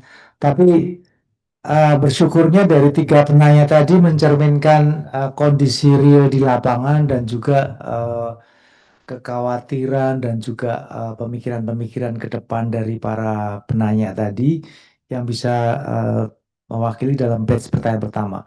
Pertama dari wilayah tadi dari Natuna ya. Jadi pengawasan dan mitigasi risiko seperti apa KDMP ini? Jadi seperti kami aturkan di dalam paparan kami tadi, 240 triliun digulirkan, kemudian jadi uang yang besar. Tentunya memang benar concern Bapak terkait dengan pengawasan itu ya. Jadi kami tadi sudah sampaikan strategi pengawasan kita adalah pengawasan berbasis risiko. Artinya kita bisa melakukan identifikasi risiko tersebut mulai dari proses bisnis dari hulu sampai hilir, dan pendekatan kami kita akan masuk di area-area yang dari hasil pemetaan risiko tersebut, area-area yang memang berisiko tinggi. Salah satunya adalah bagaimana pengelolaan dana tersebut, kemudian juga lahan dan sebagainya yang di pertanyaan ikut tanya tadi. Tapi kami seperti tadi Bapak dari Natura, Pak Nur, kita mengawasi berbasis risiko dan juga kolaboratif. Sekaligus Kita tampung. Ini menjawab pertanyaan Bapak yang kedua tadi ya, terkait dengan kolaborasi dengan kejaksaan. Saya mendengar di kejaksaan ada jaga desa dan sebagainya, tapi ini bisa kita optimalkan dengan pengawasan kami juga yang di perwakilan, dengan pengawasan yang bisa terkait dengan pengawasan dari yang area-area yang berisiko tinggi tadi, Pak. Jadi strategi kami pengawasan berbasis risiko, kemudian kolaboratif. Nanti pada prakteknya mengenai identifikasi risiko untuk bisa menentukan mitigasi risikonya, kita harus bisa menemukan root cause-nya, Pak Nur. Jadi ketika masing-masing risiko teridentifikasi, kira-kira apa nih penyebab risiko? Apakah dari sisi sarprasnya, apa dari sisi penganggarannya, itu kita eksplor nanti. Dan teman-teman perwakilan, jadi kepala perwakilan BPKP di setiap daerah yang selama di Natuna itu kalau nggak salah berarti Kepri ya, Batam akan siap membersamai Bapak. Jadi agar tidak terjadi pengulangan gitu ya. Jadi kekhawatiran Bapak beralasan nanti ada udah lagi tapi kurang transparan dan kurang akuntabel. Buntutnya bukan malah ini kita sebut supaya kita waspada. Buntutnya bukan KDM akan mensejahterakan tapi justru akan menambah kasus. Nah ini yang harus kita mitigasi kami sebagai pengawas untuk mengawasi menggawangi itu. Baik, kemudian secara umum seperti itu Pak, di Natuna terkait lahan tadi ya. Mengenai terkait dengan apa masing-masing daerah beda, kalau ini karatan besi dan baja nanti narasumber yang terkait di koperasi atau mungkin desa bisa menambahkan. Kemudian di Desa Telogo tadi mengenai pendampingan KDMP termasuk juga pelatihan-pelatihan juga siapa artinya seperti peran kami di pengawasan assurance kami juga mengawasi di konsultan. Silakan Pak, kami ada help desk untuk tempat bertanya sehingga nanti Bapak Ibu bisa dibekali terutama ilmu-ilmu dasar akuntabilitas bagaimana sebuah penganggaran kemudian di SPC-kan dan sebagainya sehingga kita semua selamat semua tidak bermasalah dengan ranah hukum. Kekhawatiran dari Ibu penanya yang Desa Telogo tadi ini juga ada 3 miliar ini jadi sedangkan dari beberapa pemetaan ada beberapa daerah yang tidak sampai 3 miliar memang. Jadi ini untuk daerah tertentu memang pas atau bisa jadi wajar, tapi untuk daerah tertentu ini nyambung dengan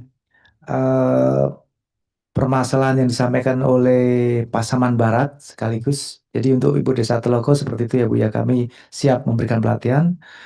Kemudian untuk perangkapan fungsi memang dalam prinsip sistem pengendalian internet memang pemisahan jabatan itu sebagai kontrol untuk menjaga independensi. Tapi monggo saja karena kondisi di awal-awal pembentukan ini kami tahu tidaklah ideal. Nanti mungkin dari Dirjen Desa di Kementerian Dalam Negeri atau Kemendesa juga bisa menengahi bagaimana kondisi ketika kesulitan mendapatkan orang.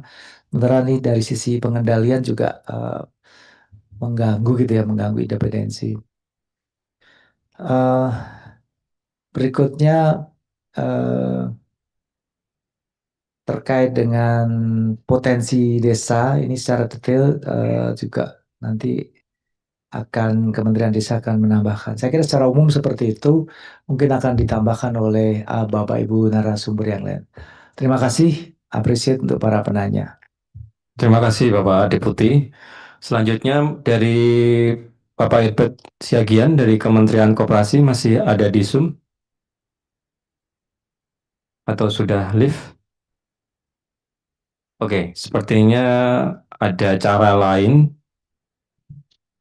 yang mendadak ya. Jadi mungkin baik dari Pak Dir, Pak Frendi Siotang mungkin bisa memberikan tanggapan secara umum atas 3 pertanyaan tadi. Silakan Pak Dir, Pak Frendi. Ya, terima kasih Pak Moderator, Pak Robertus. Sebenarnya udah banyak disampaikan Pak Deputi ya. Jadi kami tinggal menambahkan saja terkait dengan pelatihan bagi pengurus KDMP ya. Ini mungkin sebenarnya nanti bisa berkoordinasi ya dengan Dinas Koperasi Kabupaten ya. Seperti apa bentuk-bentuk pelatihan yang diinginkan, apakah pendekatan manajerial, bisnis proses atau apa ya, administrasi atau teknologi dan sebagainya ya. Oh ini ya. Kemudian soal tipologi ya di Natuna ya. Nah, ini memang hal yang menarik ya. Jadi bisa nanti disesuaikan ya dengan kondisi di lapangan ya. Bisnis KDMP itu seperti apakah bisnis perikanan ya, kemudian juga sembako ya, atau seperti apa, atau logistik dan sebagainya ya. Nah, tinggal nanti bisa berkoordinasi dengan Satgas Kabupaten atau juga dengan Dinas Koperasi ya, Dinas PMD, seperti apa nanti dukungan mereka untuk mewujudkan bisnis tersebut ya. Kemudian potensi desa ya dari Pasaman Baratnya. Nah, bagaimana melihat potensi desa? Nah, kaitannya dengan KDMP. Nanti Bapak Ibu bisa berkoordinasi dengan pendamping ya, pendamping desa, kemudian juga kepala desa, kemudian juga dinas PMD, dinas koperasi ya. Di sana itu apa yang menjadi kebutuhan kira-kira gitu. Jadi berbasis kebutuhan dulu ya, sehingga nanti bisa dilakukan seperti apa bisnisnya. Umpamanya apakah bisnis jadi pasokan agen gas ya kan, pupuk, apakah di sana sektor pertanian ya bisa menjadi supplier pupuk ya, atau juga padat penduduk ya bisa logistik ya, atau juga sembako ya, kemudian juga logistik ya, atau seperti apa. Jadi nanti bisa dibantu oleh tim pendamping ya di sana, atau juga penyuluh-penyuluh yang ada di dinas koperasi. Jadi kami kalau bisa semakin banyak berkoordinasi, semakin banyak mencari informasi, mungkin akan lebih mudah Pak KDMP ya, Pak Ketua KDMP, sehingga nanti begitu bangunan fisiknya sudah terbangun, ini idealnya langsung ada bisnisnya gitu, ada usahanya gitu ya, apa yang mau dikerjakan, apa yang mau dijual ya. Nah, saya kira itu Bapak Ibu. Terima kasih yang bisa kami tambahkan. Terima kasih Pak Moderator. Pak Dir, kemudian dari Kemendagri, Bu Dir, Bu Nasaria, mungkin bisa memberikan tanggapan secara umum atas 3 pertanyaan.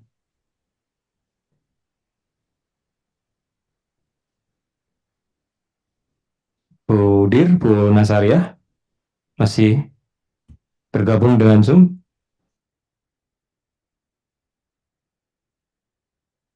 Oke. Oke, kalau itu kita kembali ke Kementerian Koperasi, ada yang mewakili Pak Deputi, Ibu Ainun Nasiah. Silakan Ibu Ainun. Terima kasih Pak. Ya, Silakan Bu. ya, mohon maaf ini Pak, tadi ada gangguan mikrofonnya belum di on kan. Baik, untuk beberapa pertanyaan sebelumnya saya perkenalkan di sini ada kami dari Kemenkop ini berdua dengan Bapak Dr. Hermanto, beliau selaku koordinator Project Management Officer, dan tadi sudah saya catat juga beberapa pertanyaan ya Pak ya, terkait dengan pengawasan seperti itu ya, kalau tidak salah izin konfirmasi ya Pak ya. Ya, Bu Baik. Ainun. Ya, mungkin mohon izin ini saya sebentar. Pak Hermanto sudah hadir Pak di sini Pak? Bapak Ahmad Hermanto?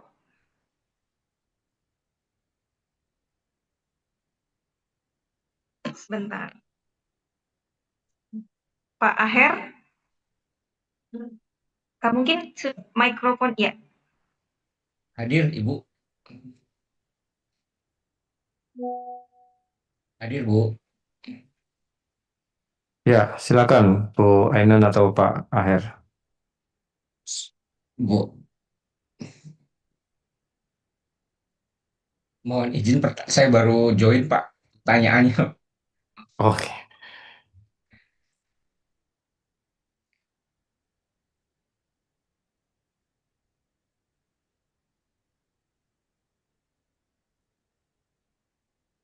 Baik, mungkin saya ulangi pertanyaannya secara umum. Yang pertama adalah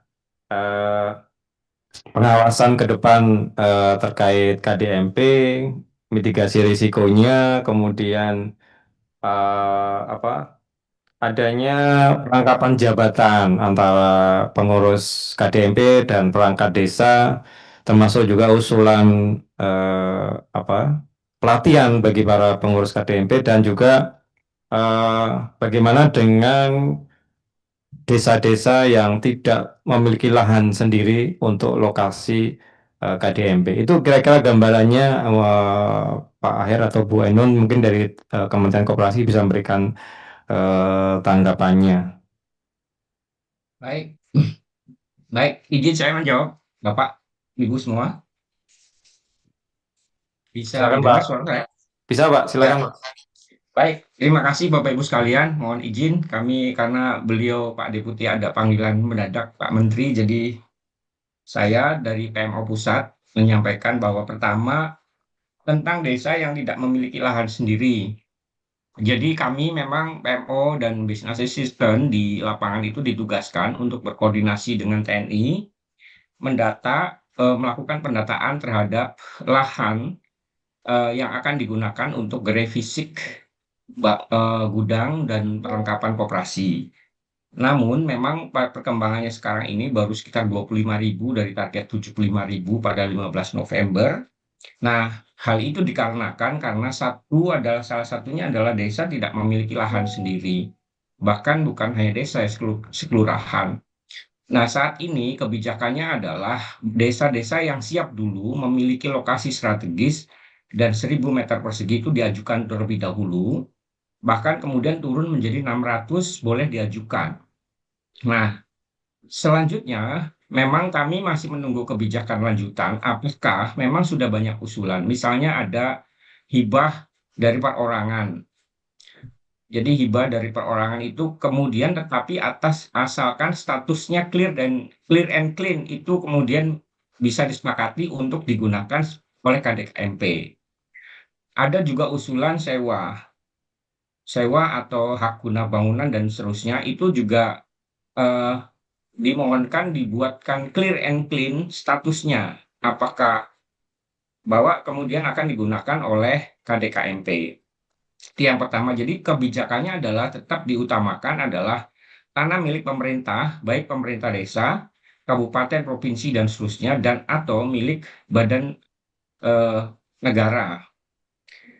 Itu Pak, jadi saat ini memang kita akan menunggu kebijakan baru, jadi utamakan dulu yang siap saja dulu, agar kita punya gambaran yang jelas seberapa banyak desa yang memang mempunyai tanah, lahan untuk KDKMP sesuai persyaratan.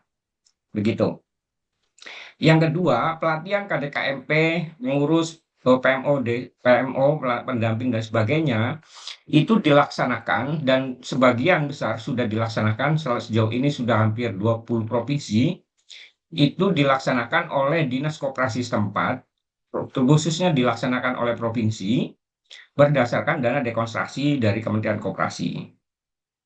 Jadi dengan demikian memang pelatihan dan atau BIMTEK mengurus itu dilaksanakan oleh mereka, waktu tema materinya kita bisa bantu, tetapi pengaturan internal kegiatan pelatihan itu dilaksanakan oleh dinas provinsi setempat atau dinas yang menangani bidang koperasi.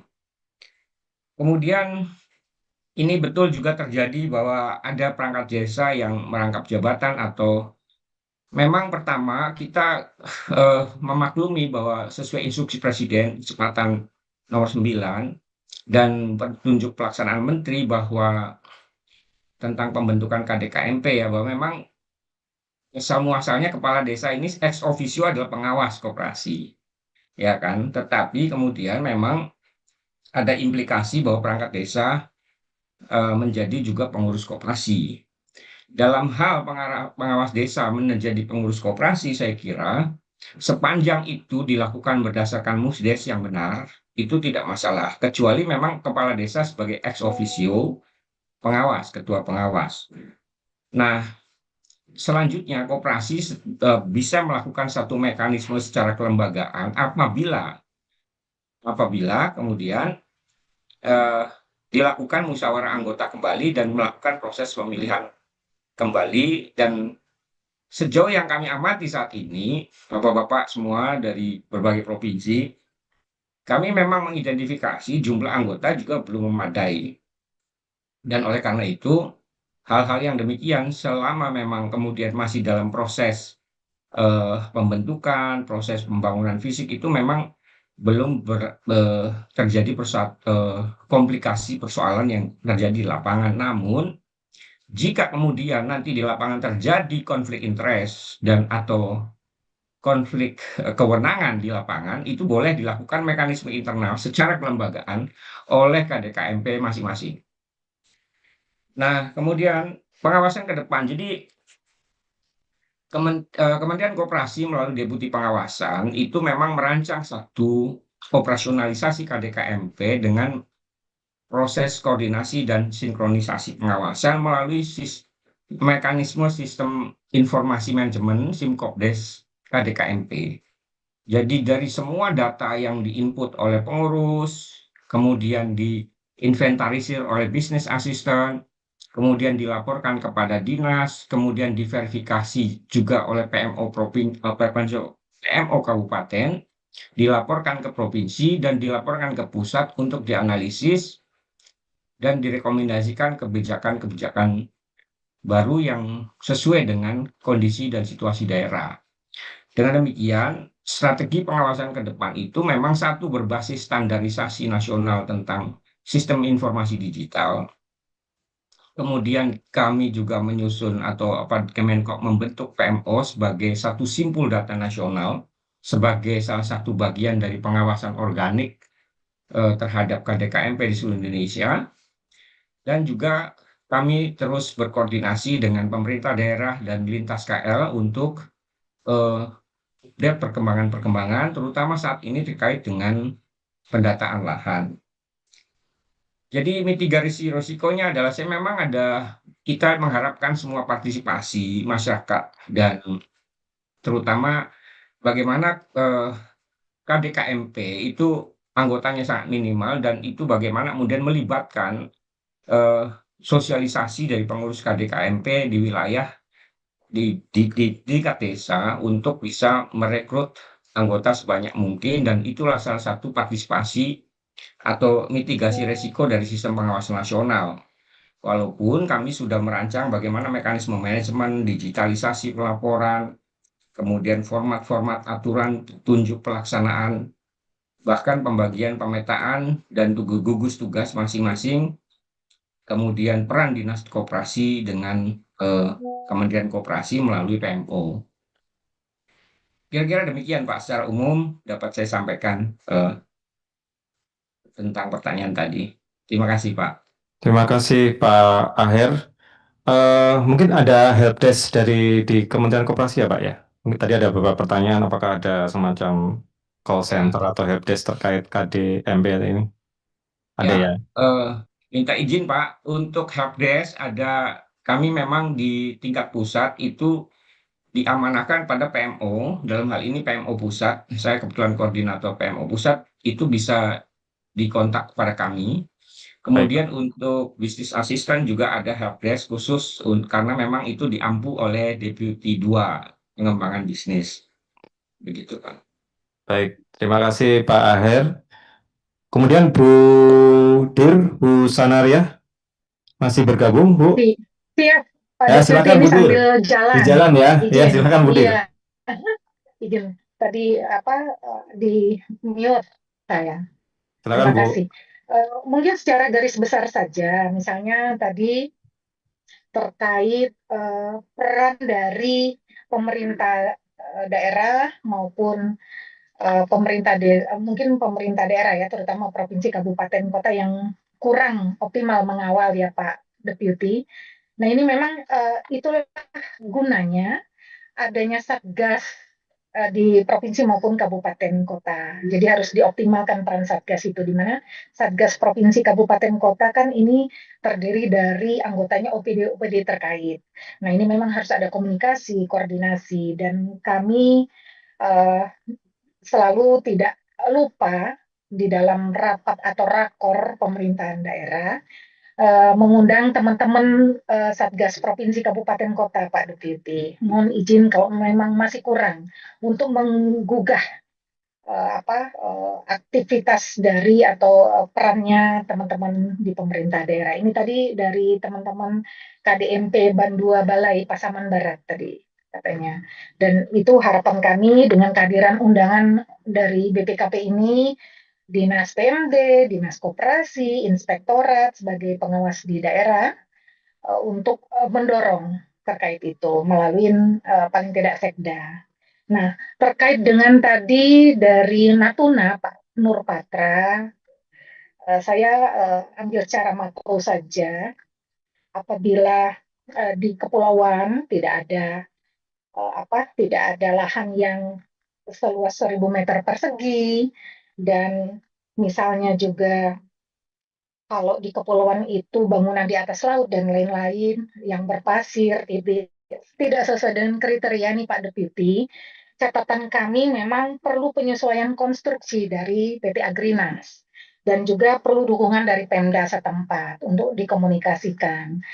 Karena standarisasi SOP-nya dari Agrinas memang harus mengikuti 4 kriteria tadi untuk penyediaan lahan di etapa kedua ini. Di dalam beberapa minggu ini kan teman-teman dari TNI bersama Agrinas melalui Babinsanya memang sudah ke desa maupun kelurahan bahwa setiap koperasi di titik-titik koperasi itu akan dibangun bangunan gerai, sarana prasarananya termasuk operasionalisasinya nanti dengan anggaran pendanaan 3M, pinjaman dari Himbara itu sesuai kriteria itu. Pada saat tidak memenuhi kriteria tadi, maka harus ada komunikasi dengan Satgas Provinsi maupun Kabupaten Kota, dan karena kita sudah meminta melalui SE Mendagri untuk membentuk Satgas Kecamatan untuk mempercepat penyelesaian dari isu-isu yang muncul dengan kebijakan-kebijakan yang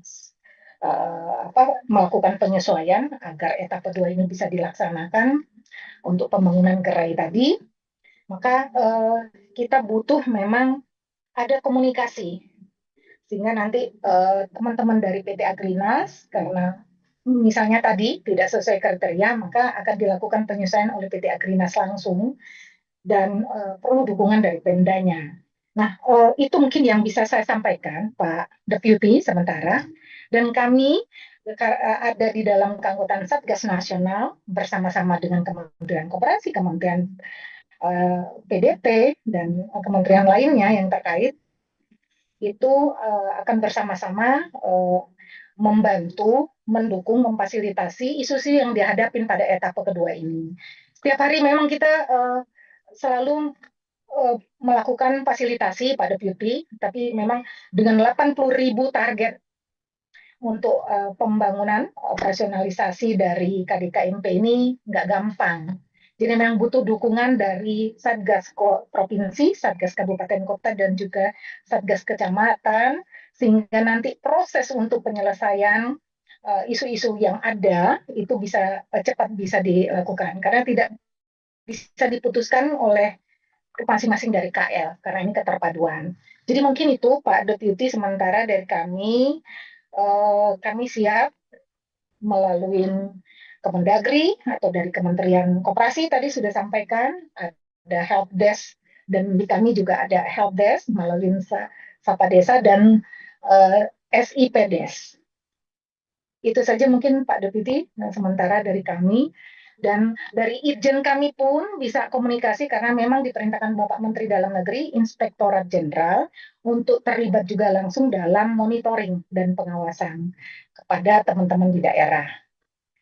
Itu Pak Deputi. Terima kasih. Mohon maaf kurang lebihnya. Wassalamualaikum warahmatullahi wabarakatuh.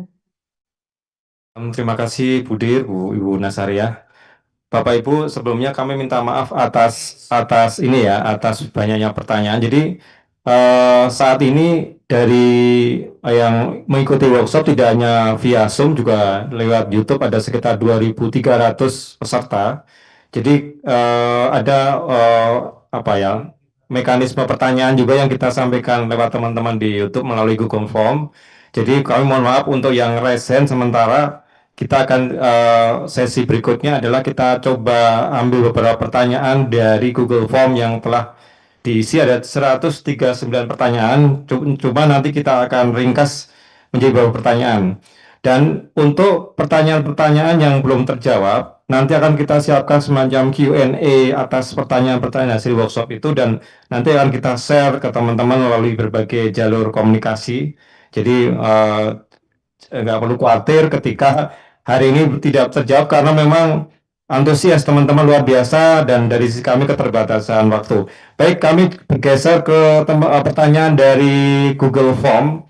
Ini ada sekitar 8 pertanyaan. Mungkin nanti agak beririsan satu sama lain atau dengan yang sudah ditanyakan. Yang pertama adalah kepastian kriteria lahan karena adanya perbedaan yang disampaikan Babinsa ketika mendata dengan ketentuan SI Mendagri. Seperti apa kira-kira? Tadi sudah disinggung oleh Budir. Bagaimana pertanyaan kedua, bagaimana status lahan yang digunakan untuk pembangunan Pisigre? Apakah sewa atau tetap punya desa atau pinjam dan sebagainya? Pertanyaan ketiga, bagaimana jika desa tidak memiliki lahan yang sesuai dengan kriteria lokasi? Tadi sepertinya sudah beberapa dijawab oleh Pak Aher dari Kementerian Koperasi.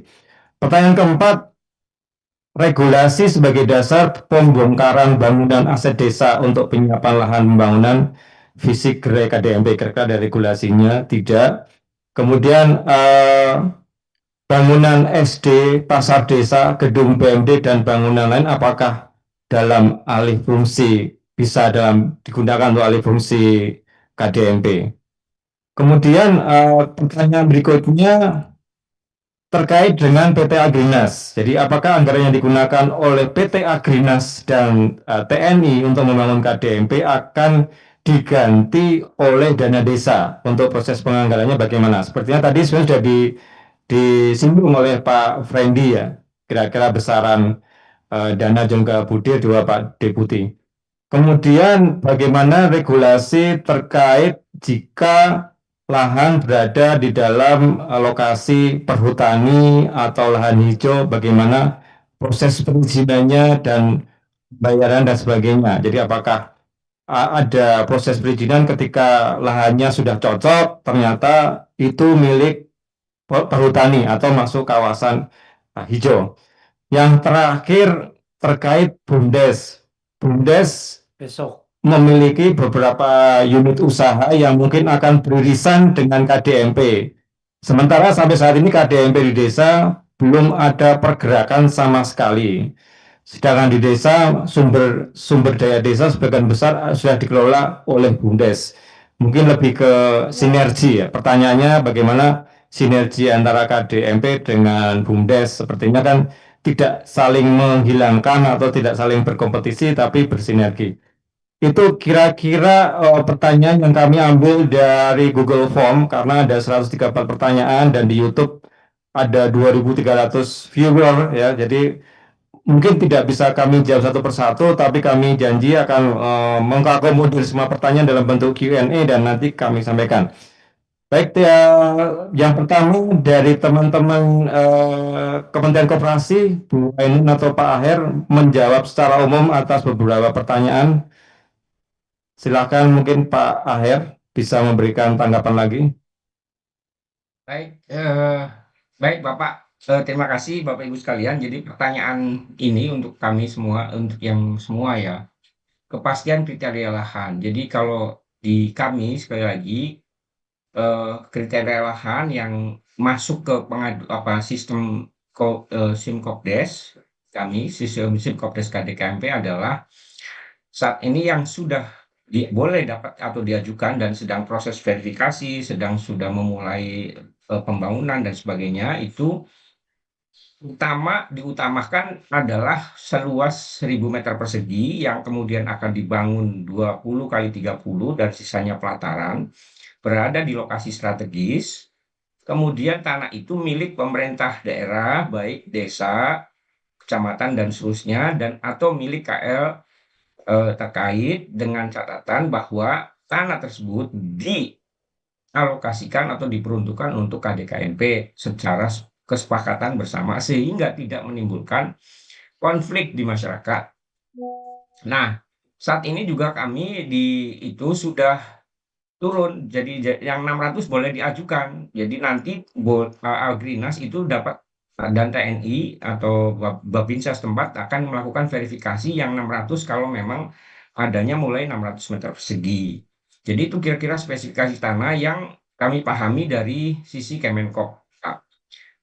Kemudian jika tadi soal tanah yang sewa, pinjam, hibah, dan bagi hasil itu sebenarnya sangat dimungkinkan, tetapi asalkan ada clear and clean. Jadi clear and clean statusnya, Pak. Jadi kalau misalnya ada berita acara dari individu, dari organisasi tertentu, ya misalnya ini tanah kami betul-betul kami percayakan, kami hibahkan, atau kami pinjam sewakan dan sebagainya untuk KDKMP, itu tetap ketentuan hukumnya adalah disetujui oleh pemerintah daerah setempat dan kemudian diusulkan, kemudian pada akhirnya akan diverifikasi lagi status tanah itu oleh tim verifikasi. Jadi Bapak-Bapak boleh mengusulkan itu persoalan-persoalan tadi, apakah sewa, pinjam, dan sebagainya, tetapi diutamakan sekali lagi status tanah itu milik pemerintah daerah dan atau baik tingkat desa dan seterusnya. Jika desa tidak memiliki lahan, tadi persoalannya tadi kita sambil menunggu keputusan yang tepat di sisi kami, ya. Jadi pendataan kami memang masih sangat, itu dari 80.000 koperasi itu baru saat hari ini, per hari ini itu 25.000 yang sudah mengajukan, Pak. Artinya memang kesulitan bahwa masyarakat ada dengan bahwa ini tanah adat, tanah ulayat, tidak memiliki tanah, tidak memiliki aset, kemudian masih harus izin dengan ketua suku atau adat dan sebagainya, itu memang terjadi di dinamika di lapangan. Kira-kira begitu. Kemudian terkait pendanaan dan sebagainya, kalau pemahaman kami itu banyak pertanyaan kami juga di PMO Pusat bahwa ini pendanaan dari mana dan sebagainya. Itu kan yang kami pahami adalah pendanaan dengan skema APBN. Berdasarkan Impres 1725, artinya dapat dipahami bahwa tidak ada dana desa yang diagunkan untuk peminjaman sebenarnya, yang kami pahami sampai dengan ada turunan dari Impres 17. Kalaupun ada Permen 49 dan sebagainya tentang dana desa untuk angsuran atau himbaran dan sebagainya, menurut kami itu tidak berlaku, sudah tidak berlaku dengan adanya Impres 1725, karena intinya adalah Impres tersebut negara mau membangun gerai gudang KDKMP ini dengan skema APBN.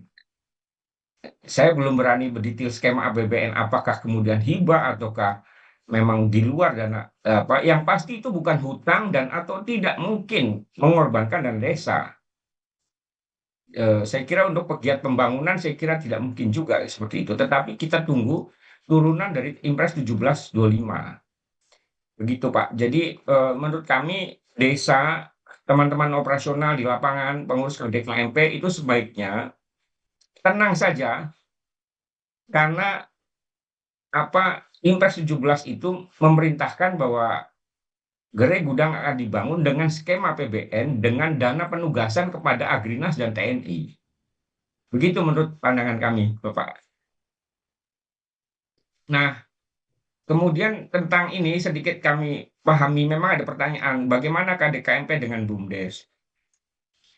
ada BUMDes yang sangat baik, yang sangat maju, itu sudah berhasil, kita apresiasi. Juga ada BUMDes yang maaf mati suri dan sebagainya. Datanya juga cukup timpang antara yang berjalan dengan baik dan yang tidak. Nah, sebenarnya saya kira belum terlambat ketika misalnya eh, kan di dalam juklak pembentukan Musdes kok KDKMP itu ada revitalisasi, ada pembentukan baru, ada penggabungan begitu. Jadi saya kira bisa koordinasi bagaimana kedua agar tidak tumpang tindih antara program-program di daerah itu, bagaimana di merger atau dikoordinasikan supaya menjadi satu holding bersama, apakah dalam satu bendera KDKMP. Karena memang masih juga ada kemungkinan supaya ini apa BUMD, BUMDes itu bisa berbadan hukum koperasi di juklak awal itu, kalau yang saya pahami ya. Jadi bisa juga BUMDes itu berbentuk PT, koperasi dan sebagainya. Dan ketika ada peluang itu setelah ini, saya kira ini bisa ada kemungkinan bisa kerjasama dalam bentuk perubahan badan hukum BUMDes misalnya, seperti itu Pak. Terima kasih Bapak. Mungkin itu singkat. Prinsip. Mungkin dari Pak Dir, Pak Friendly ada yang mau disampaikan secara umum? Ya, Jika ada, makasih Pak. silakan Pak Dir. Ya, terkait dengan beberapa hal tadi ya, penyiapan lahan. Ya. Kalau kita lihat di impresnya, dana desa itu maksimal 3 miliar ya. Nah, itu difokuskan untuk pembangunan fisiknya ya, pembangunan fisik gerai ya, kemudian gudang ya, maupun kelengkapan lainnya ya. Nah, nanti kalau umpamanya apakah hanya ya maupun kelengkapan kan butuh penyiapan dan sebagainya ya. Nah, mungkin bisa dikoordinasikan Pak dengan kepala desa, apakah memungkinkan dari sumber dana yang lain, APBDes ya. Kalau APBDes-nya nggak mumpuni atau kurang ya, atau tidak ada anggarannya atau seperti apa ya, nanti bisa dikoordinasikan dinas koperasi ya dengan satgas supaya dicarikan solusinya ya. Nah, yang penting ada solusi nanti dicarikan, dikoordinasikan Pak di tingkat desa maupun kabupaten ya, karena yang paling dekat ya penanganan atau mencarikan solusi itu di tingkat kabupaten ya, di satgasnya ya. Nah, karena satgas kabupaten itu terdiri dari OPD terkait Pak ya, hampir semua kayaknya OPD yang terkait ya. Nah, sama dengan pusat satgas nasional itu ada 15 atau 20 tuh kementerian yang terkait. Jadi di tingkat pusat mencari solusi ya, di tingkat kabupaten juga mencari solusi hal-hal yang bersifat lokal di tingkat kabupaten ya. Kemudian terkait dengan BUMDes ya. Nah, BUMDes dengan KDMP ini sedapat mungkin sinergi ya. Kalau umpamanya BUMDes sudah existing ya, ya enggak apa-apa, jalan saja ya kan gitu. Bergerak saja sesuai dengan bisnis yang sudah dikelola dengan baik selama ini gitu ya. Nah, mungkin nanti sinkronisasinya, sinerginya dengan KDMP adalah ketika umpamanya KDMP itu bergerak di logistik ya, atau di supplier ya, BUMDesnya bergerak di lini langsung gitu. Jadi ada peluang-peluang yang bisa dikerjasamakan kira-kira gitu ya. Apakah nanti BUMDesnya KDMP-nya di logistik ya, atau di klinik ya, atau di apotek ya, atau bisnis yang lain gitu. Apa menjadi agen besar dan sebagainya gitu. Nah, tinggal nanti peluang dan kerjasamanya seperti apa gitu ya. Jadi tidak saling mematikan ya, tetapi saling mendukung antara BUMDes dengan KDMP ya. Saya kira itu barangkali Pak yang menjadi domain Kemendes atas pertanyaan-pertanyaan ini ya. Kami kembalikan waktu dan tempat Pak moderator. Fasilitasi pengobatan dari Desa Kemendes. Sebelum ke Pak Deputi, Bu Dir, Bu Nasaria dari Kemendagri ada yang mau disampaikan, Bu? Silakan Bu. Ya, siap. Pak Deputi, mohon maaf. Secara garis besar sama tadi, tapi saya tambahkan bahwa kalau lahan itu berada pada lahan yang dilindungi dalam rangka swasembada pangan seperti pada lawah dilindungi LSD yang membutuhkan alih fungsi lahan. Dari beberapa isu yang di daerah memang perlu dukungan dari Satgas juga untuk mengkoordinasikan bahwa pemanfaatan LP2B dan juga LSD kepada Kementerian Pertanian dan Kementerian ATR BPN untuk alih fungsi yang saat ini telah ditetapkan memang moratorium Pak Deputi. Dan itu memang butuh dukungan keaktifan dari teman-teman Satgas. Sehingga nanti bisa termasuk juga desa pada pulau, termasuk pulau kecil, wilayah pesisir, bahwa Satgas perlu mengkoordinasikan dengan Kementerian Kelautan Perikanan serta Kementerian ATR BPN, Pak. Nggak bisa memang kalau di kita. Jadi solusi yang bisa kita berikan adalah segera lakukan komunikasi dan koordinasi terkait dengan hal tersebut. Nah, kalau misalnya lahannya itu kan kalau standarisasi dari Agrinas, PT Agrinas itu mereka tidak mau ngebiayain untuk cut and fill. Nah, sehingga memang butuh dukungan Pemda untuk cut and fill-nya. Karena anggaran yang disediakan untuk PT Agrinas itu sepengetahuan kami adalah untuk membangun pada lahan yang sudah siap bangun. Jadi kalau misalnya tadi masih butuh proses penyiapan lahan, mereka tidak bisa. Tapi itu perlu dikoordinasikan juga, karena beberapa kali kami rapat bersama Agrinas dan juga TNI yang terjun langsung melalui aplikasi yang disiapkan oleh Agrinas sendiri, dan memang pergerakan data tadi yang disampaikan oleh Pak Aher itu baru mencapai 25 ribuan, sementara yang diminta adalah 80 ribu titik yang ada sudah terdaftar, tapi akan dibangunkan bangunan tadi dengan gerai-gerainya tadi oleh PT Agrinas. Nah, terkait misalnya penguasaan BUMN, seperti lahan itu adalah memang statusnya penguasaan BUMN seperti PT PLN, PT PN, dan lain-lain, maka memang Satgas, baik itu di provinsi, kabupaten, kota, dan harapannya juga sudah ada terbentuk Satgas Kecamatan untuk mengkoordinasikan pemanfaatan BMN ini ke Kemenq melalui kanwil-kanwilnya, Bapak. Jadi kita memang Kemendagri sampai hari ini di 38 provinsi sesuai penugasan di semua komponen yang ditunjuk oleh Bapak Menteri Dalam Negeri melakukan pemetaan terkait hal tersebut. Isu-isu yang tadi disampaikan di dalam Google Form itu catatannya sudah kami sampaikan isu-isu itu untuk dikoordinasikan kepada kementerian terkait.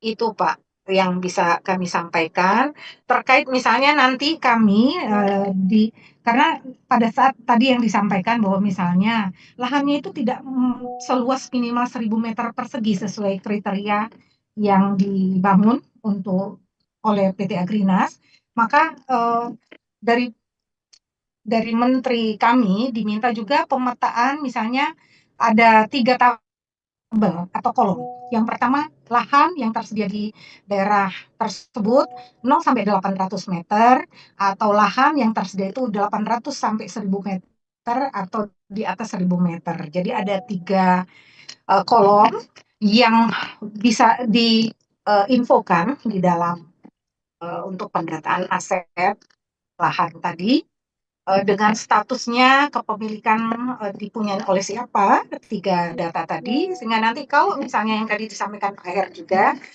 ya syarat yang ideal kan adalah 1.000 meter, karena 20 kali 30 itu adalah untuk membangun gedung gerainya, sisanya 400 meter persegi sebenarnya untuk loading mobil keluar masuk dan lain. Makanya tadi ada 4 kriteria untuk penentuan dari lahan yang 1.000 meter persegi yang akan dibangun oleh Agrinas, Pak Deputi. Tapi kan sangat susah di desa masing-masing atau kelurahan untuk punya luas lahan yang ideal 1.000 meter persegi itu. Sehingga memang kami meminta pemerintah daerah itu bisa mempunyai data yang tadi, selain yang 1.000 meter persegi ke atas. Mungkin nanti perlu ada penyesuaian konstruksi dari PT Agrinas. Tapi yang sekarang mereka baru mempunyai untuk konstruksi yang 1.000 meter persegi karena 20 kali 30 tadi dan sisanya untuk loading. Itu yang kami bisa sampaikan, Pak Deputi, Bapak Ibu semua sementara ini. Dan insya Allah sesuai kata Pak Deputi, dari 100 lebih pertanyaan di chat atau di YouTube, maka nanti kami bersama-sama dengan Pak Herbert, Pak Aher, Pak Freddy, dan saya untuk saling melengkapi nantinya insya Allah. Gitu Pak Deputi. Terima kasih. Terima kasih Bu Sanaria, Bu Dir dari Kementerian Dalam Negeri. Untuk mengakhiri sesi tanya jawab, mungkin kami berikan kesempatan ke Bapak Deputi Bidang Pengawasan Penyelenggaraan Daerah untuk memberikan closing statement atas hasil diskusi pada siang hari ini. Silakan Bapak Deputi. Baik, pastinya seru banget diskusinya dan kami mengikuti pertanyaan juga. Satu poin yang perlu kita catat adalah bahwa KDMP ini baru. Impres 17 2025 tentang pembangunan gerai pun juga memerlukan pendetilan dan sebagainya. Karena memang masih baru dan kondisi di lapangan yang berbeda-beda, kami sadar betul dari pertanyaan tadi memang belum semua terjawab kekhawatiran dan pemikiran-pemikiran yang menjadi concern dari para penanya. Tetapi kami mendapatkan satu energi dari seluruh pertanyaan yang ada. Kami seperti disampaikan oleh moderator, kami akan kodifikasikan, kami akan peras menjadi sebuah frequent and answer, frequent question. Nanti dengan FAQ ini menjadi bekal kita di dalam mengawal ini. Jadi Ibu Bapak sekalian, kami mengapresiasi yang setinggi-tingginya untuk para narasumber, baik dari koperasi, tadi Pak Dirjen, Pak Herbert yang juga di-support oleh Pak Aher, kemudian dari Kementerian Desa, dari Bu Zanariah, dan juga dari Kementerian Koperasi, Pak Friendly tadi, dari 4 narasumber yang sudah berkolaborasi hari ini, terima kasih, apresiasi yang setinggi-tingginya. Kemudian juga kami mengapresiasi, berterima kasih kepada para peserta semuanya yang dengan sabar sampai akhir. Nanti sesuai dengan apa yang kami sampaikan tadi, frequent as FAQ akan kami sampaikan di berbagai media. Sekali lagi, kalau tadi kami sudah mengakhiri mengawal dengan pantun, bolehlah kami mengakhiri pantun sebagai penutup. Ada paku, ada martil, paku terbuat dari besi. KDMP hanya bisa berhasil jika semua pihak berkolaborasi. Wassalamualaikum warahmatullahi wabarakatuh. Terima kasih. Terima kasih Bapak Deputi Bidang Pengawasan Penyelenggaraan Keuangan Daerah.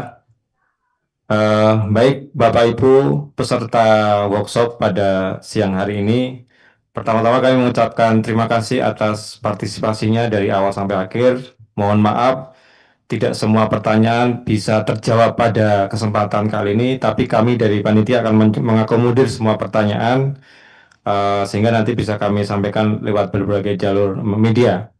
Terima kasih dan apresiasi juga kami sampaikan kepada para narasumber. Yang pertama Bapak Herbert beserta staf Pak Aher dan Ibu Ainun, Pak Friendly Siotang, Bu Sanaria, juga Pak Deputi Bidang Pengawasan Keuangan Daerah atas kontribusinya dalam workshop kali ini.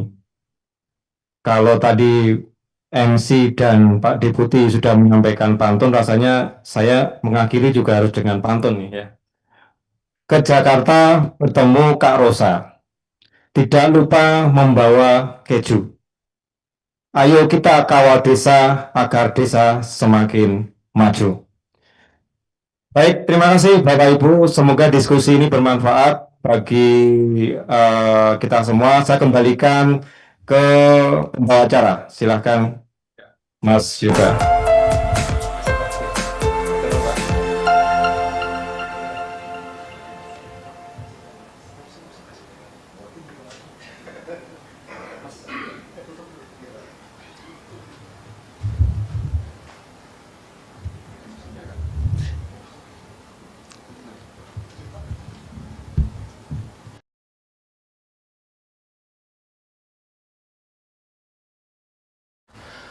Terima kasih kepada Bapak Robertus Gatot Megantoro dan seluruh para narasumber yang telah mengisi acara diskusi panel pada siang hari ini.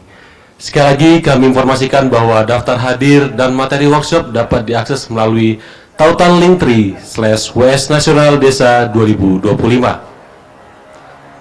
Kami informasikan juga bahwa workshop nasional hari kedua akan dilanjutkan esok hari sekitar pukul 8 waktu Indonesia bagian Barat yang akan membahas seputar pengelolaan BUMDes.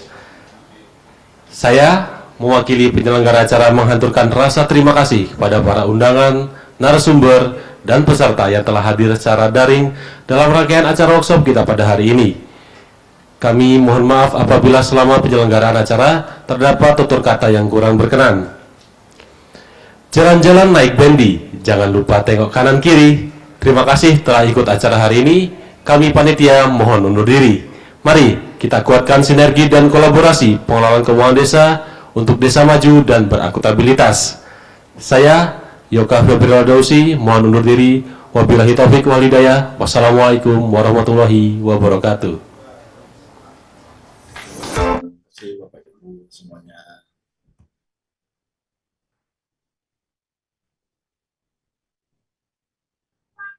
Terima kasih Pak Deputi, Pak Dirut yang telah mengisi acara pada siang hari ini. Kami mohon